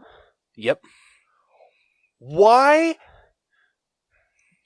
in the actual hell would you not use that? Yeah, right? Yeah. Because, I thought... I thought that she had died too, but then when they're in the first one, when Patrick Dempsey and her are sitting down at dinner, he points out like, oh, love, sometimes your happily ever after doesn't exist. I thought I was getting one with my wife, but then I realized once I really got to know her that I didn't. And then, she walked out, and of course I had to take full responsibility of Morgan. That's your movie. Right? Right? That's the freaking movie right there. That son of a bitch. How do you... I thought the mom died. I thought, okay, mom's out of the picture completely. Walked out? You can come back from that. Yeah. What in actual shit? Okay, really quickly, I'm gonna... Okay, like, because I'm kind of second-guessing myself, because I swear she did walk out. Dude, okay, like, I wasn't paying super close attention when that scene happened, like when they had that conversation, but it is kind of like ringing a little bit of a bell. That's your freaking story. Yeah. You've had your happily ever after. You have a family in this new reality that you live in, and suddenly, here comes real mom coming in to like reclaim her spot, and then you can have this bullshit like, oh my gosh, dude, then you could have her be the evil queen in this like little messed up reality. Are you shitting me? Right? Dude, the writers dropped the ball even harder than I thought they did. Yeah. Yeah, no, but I swear, I'm like 99% sure that, the mom just walked out. So the fact that they try to set up the character development in this one, that, she's only a stepmother to her, and so we have to do this story with Giselle, that she becomes the truly wicked stepmother, and she's like really coming into her true form, but she's like trying to fight it. It's just so stupid, and I hated it so much. It was bad. It's a slap in the face to the first one. Yep. So the character development on this, I couldn't in good conscience do this on one character, like obviously Giselle, because she was the supposed main focus of this. Like it kind of was a Giselle Morgan relationship that like developed, but it didn't. It was tough. Like you said, it's just like a cliche arc where it's like, oh, now you're just my stepmother. Oh, now I remember like why I love you, and then boom, back to like good relationship. After you save her from this this becoming the evil stepmother. Like, come on. This movie could have been so much better. Like, dude, in the... Okay, so someone just proved it. Yeah, so they, like, had the same thing, that they, like, their entire family thought that the mother died, but they remember the scene in the Italian restaurant that he straight up says the reason why he doesn't believe in happily ever afters is because his wife just walked out on him in Morgan. Dude, in this hour that we've been discussing this movie, we have already come up with 2 alternative stories that are infinitely better than this movie. Yep. Like, option 1, you focus on Edward and Nancy like struggling with this whole happily ever after bullshit because she's from the real world. And then Giselle and Robert and Morgan have to go back to Andalasia to like help. But guess what? Animation's expensive. I get it. Like, don't want to do that? Do the freaking mother coming back into the picture. Are you shitting me? That would have been so good. That really would have. I would have that would have honestly, even though this movie Enchanted didn't need a sequel, that one I could have excused for giving it a sequel, for like trying to patch up a loose end of like, oh, what actually really happened to Morgan's mom. Yeah. Like, that would have been perfect, where it's Morgan kind of focusing more on this relationship with her estranged mother. They get closer. Giselle is jealous about it. Like, has a couple sad songs about it, and then she makes this wish that, oh, I wish like things were like a fairy tale where like she was just kind of like gone or whatever. Like, or whatever you think, like including the whole wishing thing. And then it turns into like where she's the evil stepmother. and like is trying to get rid of the mother and blah blah blah. But Morgan like has this sense of like duty to like free her from this fate, and like you could have pulled off this entire story with that backstory, And it would have been so much better. yeah. And then it's so like much better. then it's like instead of the whatever bullshit like weird relationship that Giselle now has with Malvina, she now has like a tight knit relationship with her mother, or like with Morgan's like biological mother, and being like, oh, we can share. Like that would have been such good growth. Yep. Gosh, and you still could have like Maya Rudolph's like. Okay, Maya Rudolph might have been a bit of a stretch for Morgan's mother. Dude, I just thought the same thing. I think, But hey, you know still what? could have pulled it off. Maybe You honestly could have, I feel, and it probably would have been better than what we got here. It still would have been man. better. You dropped the ball, Disney. You dropped it so freaking hard. Yep. But anyway, enough of what it could have been. What it was completely average. Yeah.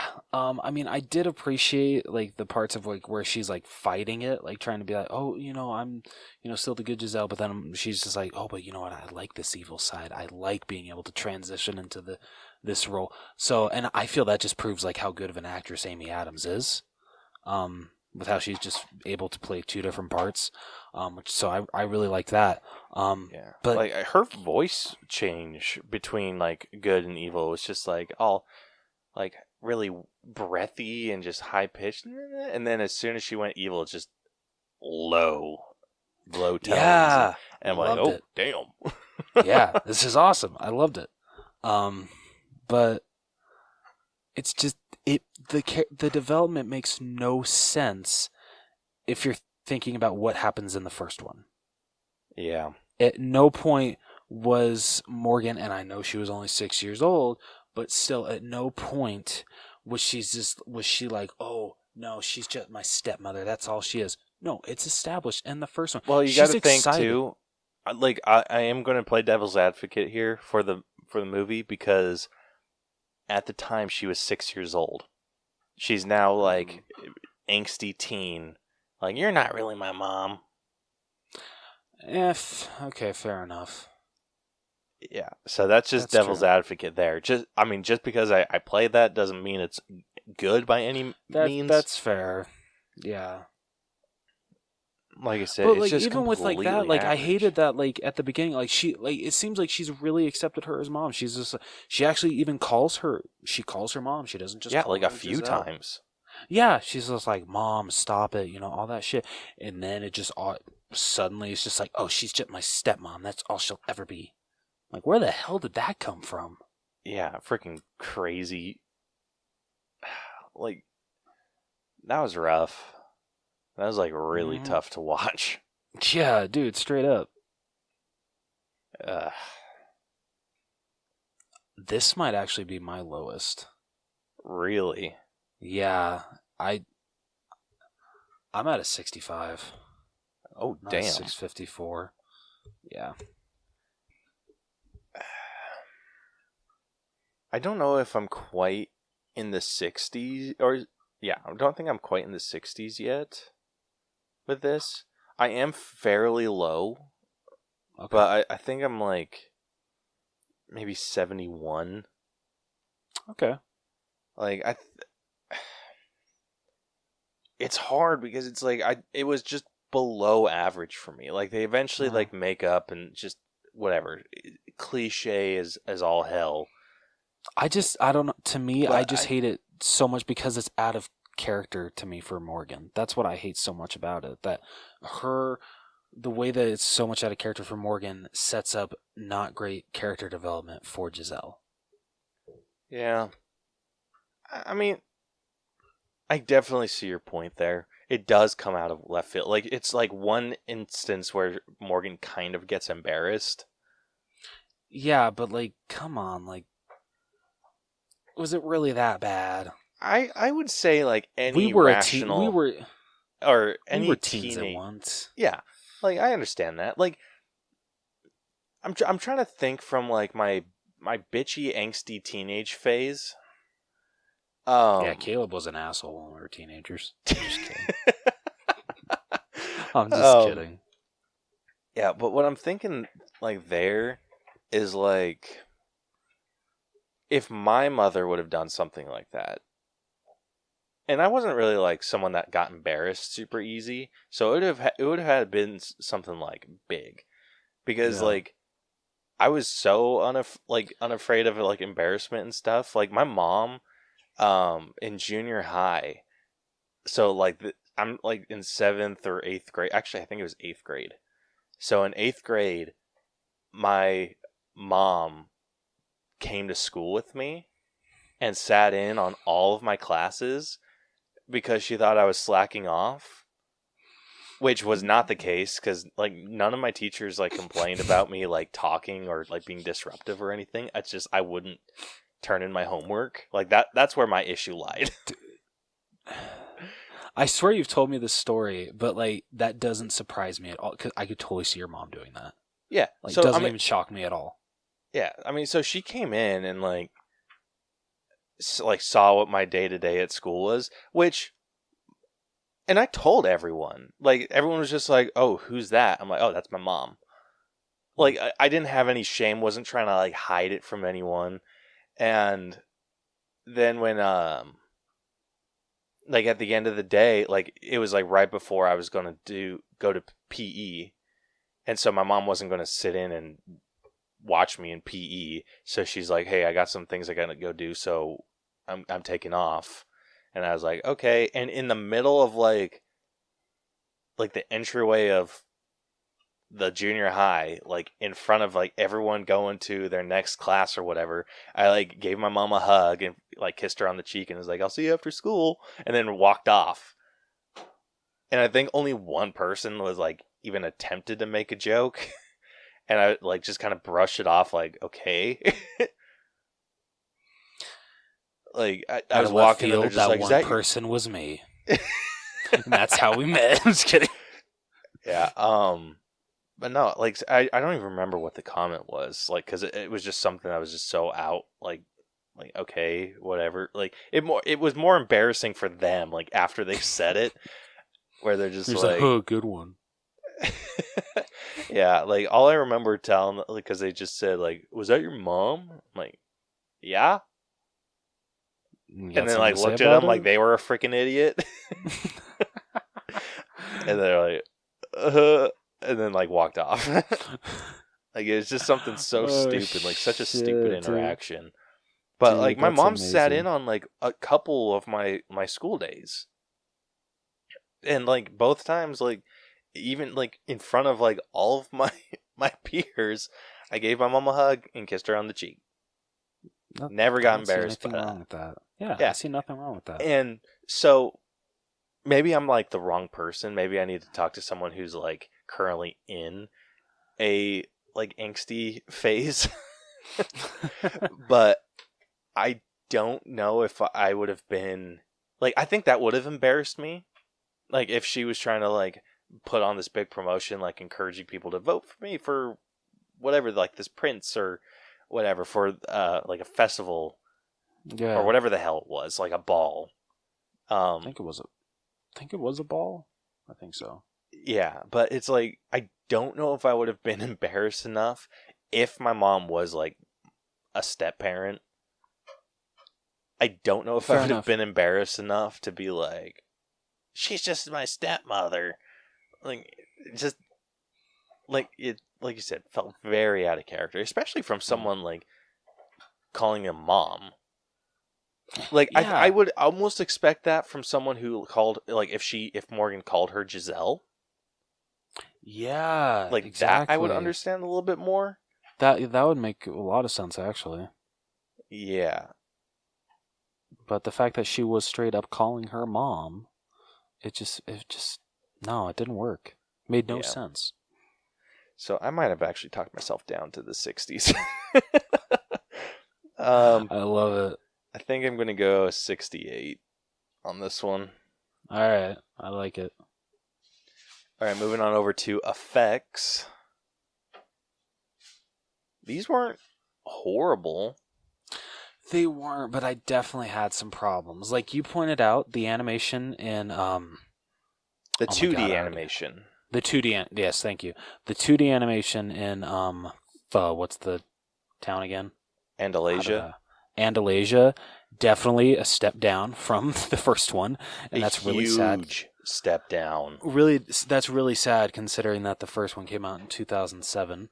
But yeah, it was that. I swear that the baby or Giselle's daughter was CGI in some parts, at least her head, because like yeah.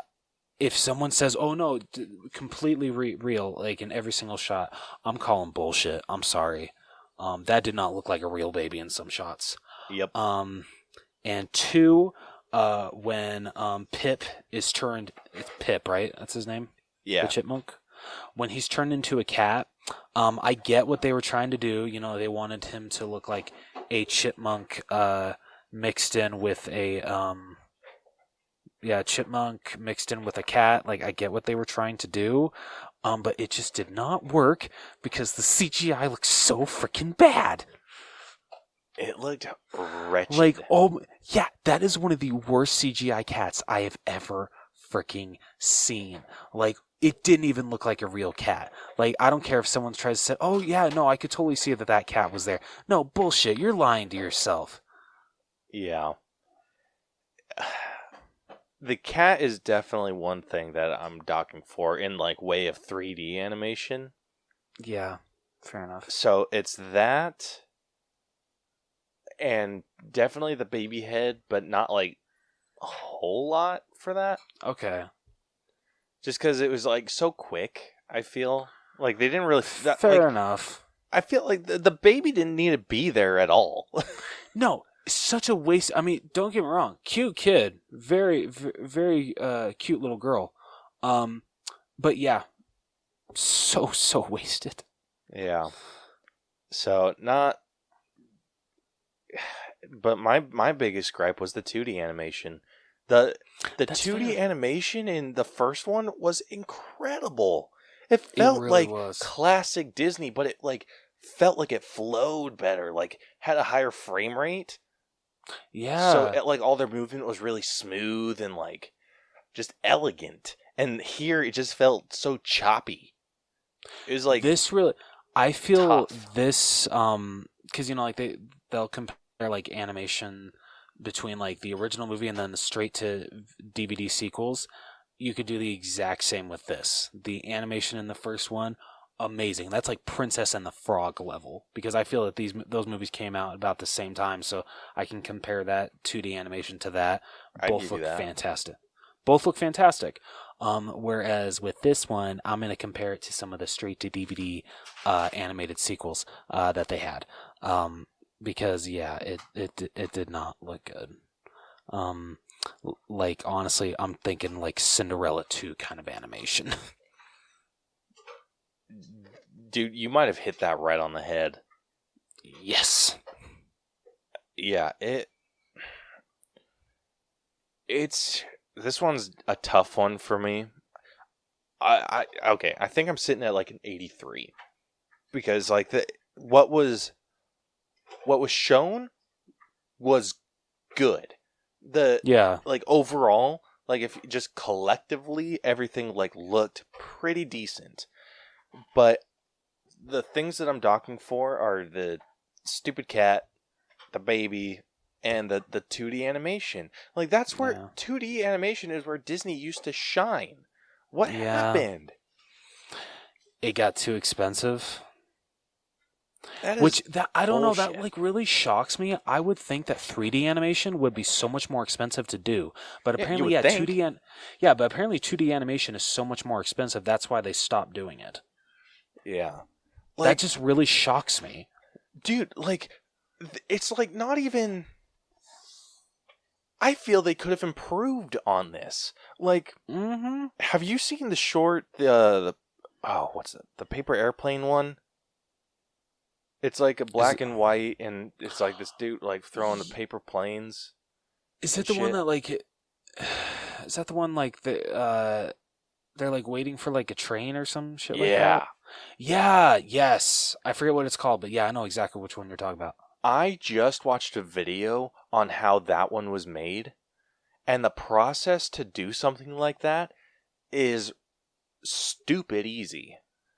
So what they do is animation is amazing. Yeah, like what Disney does is they animate all of that in 3-dimensional space, and then they put like their own kind of homebrewed program on top of that applies vectors, like vector lines, to the outside of the image and kind of shows like different highlights and stuff. So it will like outline the highlights. It'll basically like draw it for you. And That I'm like, is so why cool. don't you use that? Yeah, seriously though. Like, come on. Like, it's not, obviously it's easy enough to do where you feel comfortable enough to use it in a short. Yeah.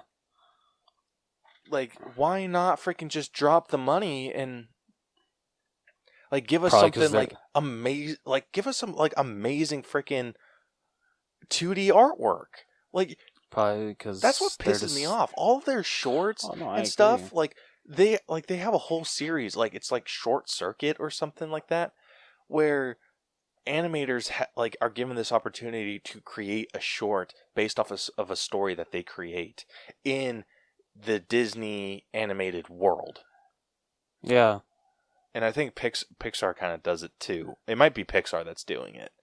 So I mean, maybe, but I feel like Disney has such an in with Pixar. But anyway, it's like, I mean, I'm going to be very interested to see, because I feel that there's going to be some change-ups with both Disney Animation and Pixar.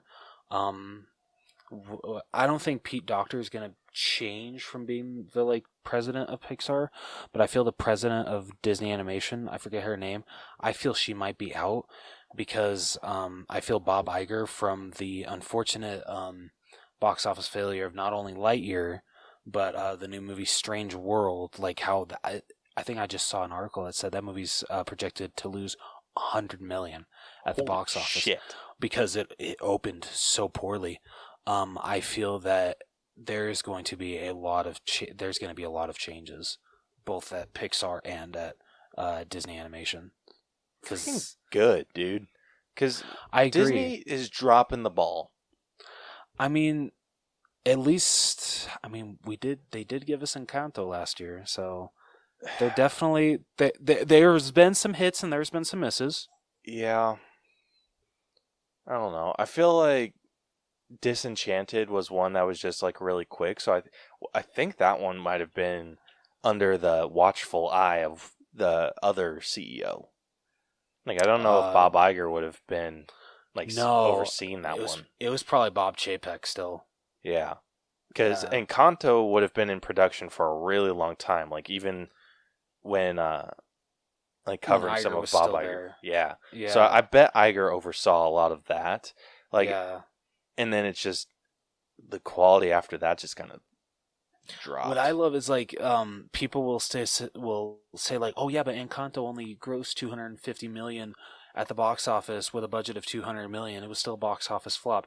If you're looking at just the box office, yes, not a great box office run, but you got to remember that last November, people were still so skeptical about going back to the movie theaters with COVID and everything. And then also, once that movie hit Disney Plus, literally, I feel since it hit Disney Plus on Christmas Eve last year, it has been in the top 10 every single freaking week.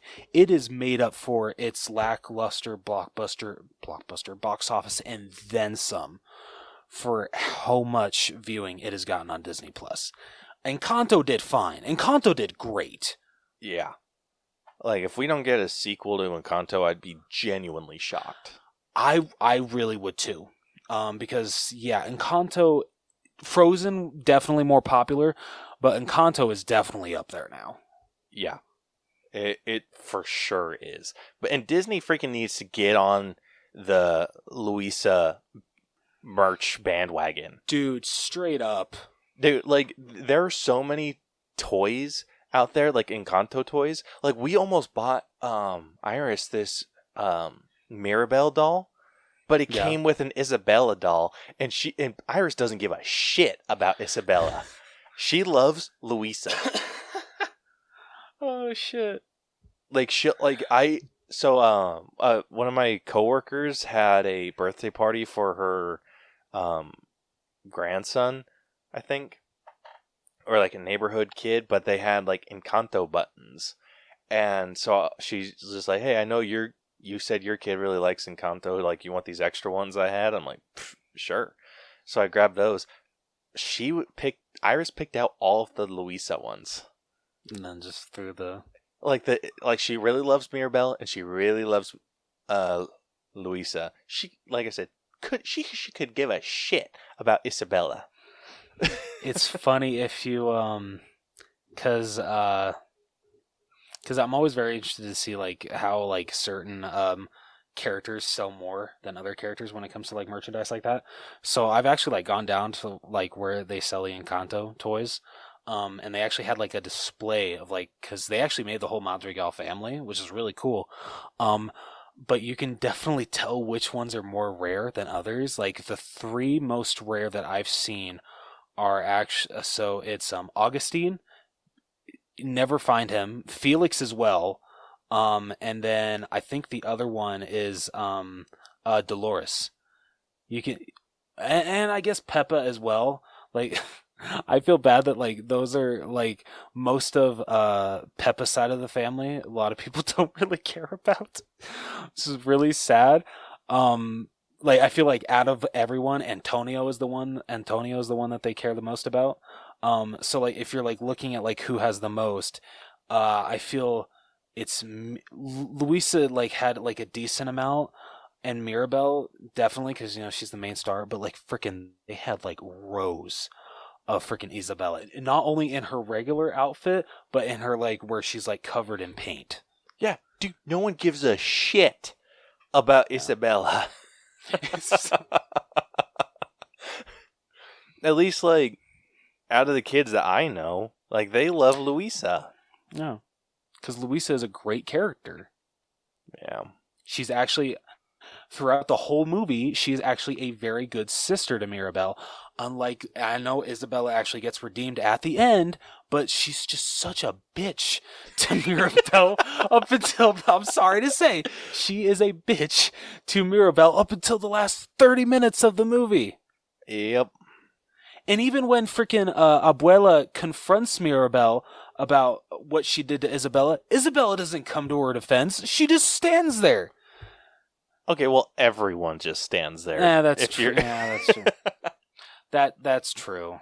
But I don't know. I feel Isabella should have come to her defense because she was in the situation with her. It shouldn't have had to turn into a Mirabelle being like, you know what?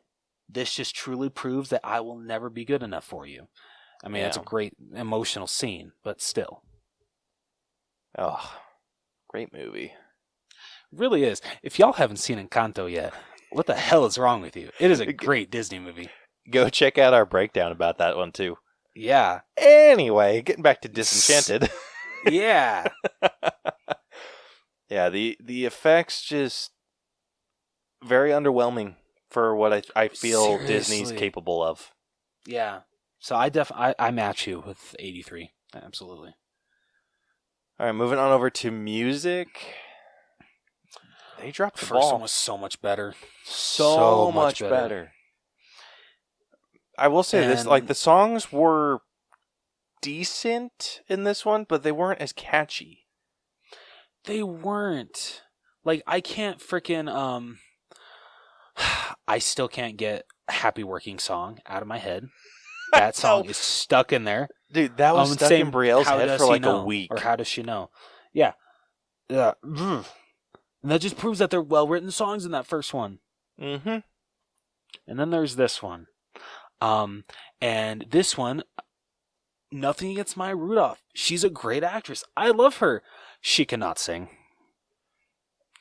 Honestly, found it out. That's the least of their problems. It is, but just I have to point it out. Like when it's like her and Amy Adams doing that duet, I'm like, yeah, Amy Adams is doing great. Maya Rudolph, I know you're trying, and I know you tried in A Christmas Story Live. But I'm sorry, you just can't sing. I appreciate the effort though. This one has been a really tough one for me to like think of like what I would give the music, because it's just the music works for the scenes. So I'm trying to like put all bias aside. They work for the scenes. They work for the message that they're trying to get across. And they do have a pretty decent tune. Most of them. There's some that I'm like, okay, this feels like really like a forced rhyme. Yeah, I feel that the way I'm trying to look at it is what would I give the first one, because this one is definitely like a point step down. Like the first one, I'd probably give a 9. I'd be leaning more towards a 10. Yeah, you know, fair enough. Okay, 10 for the first one. This one I'm sitting so like with this, yeah, that's what I was thinking. I was like 8, maybe high 7, but yeah, 8. I can agree with that. Yeah, like 7.5 seems like the decent range, but since we don't do halves, yeah, we round up here on the All Bros. Yep, we do. Costumes. The costumes were freaking killer in this one. Oh yeah, costumes were freaking fantastic. I have like nothing bad to say about the costumes. I don't either. I'm going 10. You know what? I'll give you 10. I'll give you 10 all day. They were they were fantastic. Like they did a great job. Honestly, just as good as the first one. Yeah, if not better, dude. Like, yeah, I would agree. I loved Giselle's dresses so much in this one. Gorgeous, dude. I am such a sucker when it comes to like the whole good girl gone bad. I love it. I love it. And like I found myself anytime like Giselle went back to being good, I'm just like, "Aw." But she freaking rocked those like evil stepmother outfits. It was so weird seeing Amy Adams play like someone bad, but I loved it. Yeah, it was so. You were about to say bad girl, weren't you? Yeah, I resisted. I can see it in your eyes. We're going to try to keep it G this episode. Attempt to. Yeah. Hey, not like we've been cussing up a storm like we usually do. Yeah, but hey, I haven't said the F word fully yet. Not yet. I'm not going to on this episode. So you got to give me that. Fair enough. But yeah, like solid 10. Like I'd say I'm closer to a 9.5. I'm like, I can agree with that. And this is another one where it's like 1 out of 10, but like I'd be more maybe the high like 9.6 range. That's fair. Just because I don't think the like the silhouettes are like quite there. They're close. They are really freaking close, but I think they're just missing something defining about them. That's fair. That's absolutely fair. But the reason I'm giving it a 10 is because like the intricacies of these dresses and outfits were just phenomenal. Yeah, dude, straight up. So, yeah. Like, especially when they started, like, after the Wish. Like, when they started going to, like, the Monroe-Asia, whatever that place is called. I already forgot to. Or Monroeville. Whatever the hell it's called. Like, once, like, all the people were kind of dressed in more, like, fantasy garb, like, that's where the outfits, like, really stood out to me. So I thought, well done. Like, yeah, really Monroe-Asia. Monroe-Asia. That's another thing. Like, you couldn't come up with a better frickin' name. Yeah. Anyway, yeah. So costumes, I think we've been decently harsh on this movie. So I think a 10 is deserved. Agreed. All right. Last up, we got our own personal score. Who do you want to take it first?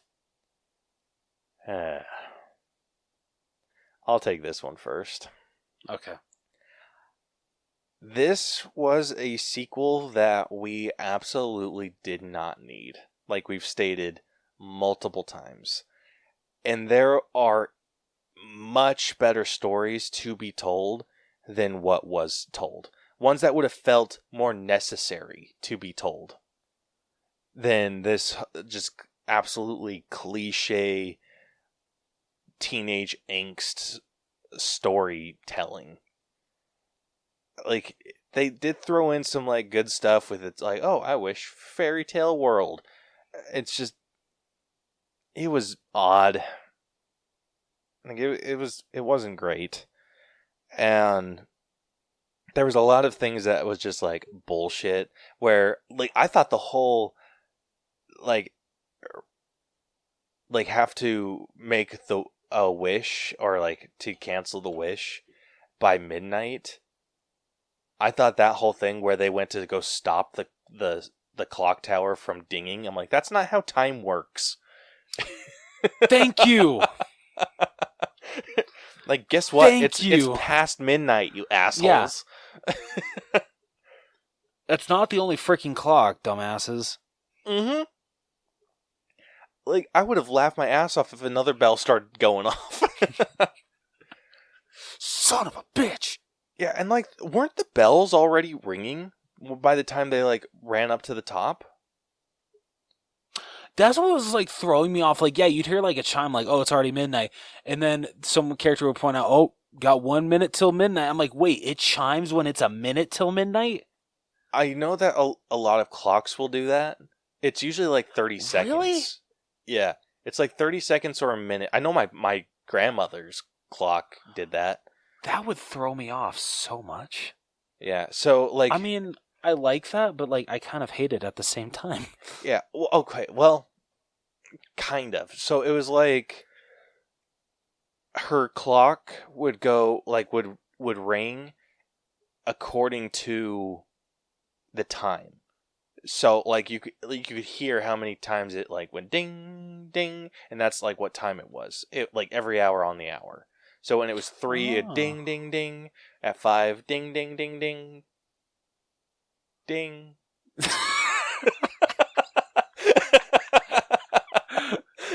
I had to count. Oh, that was great. And then at midnight, it would like chime 12 times. So like so it's like that would be the strike of midnight.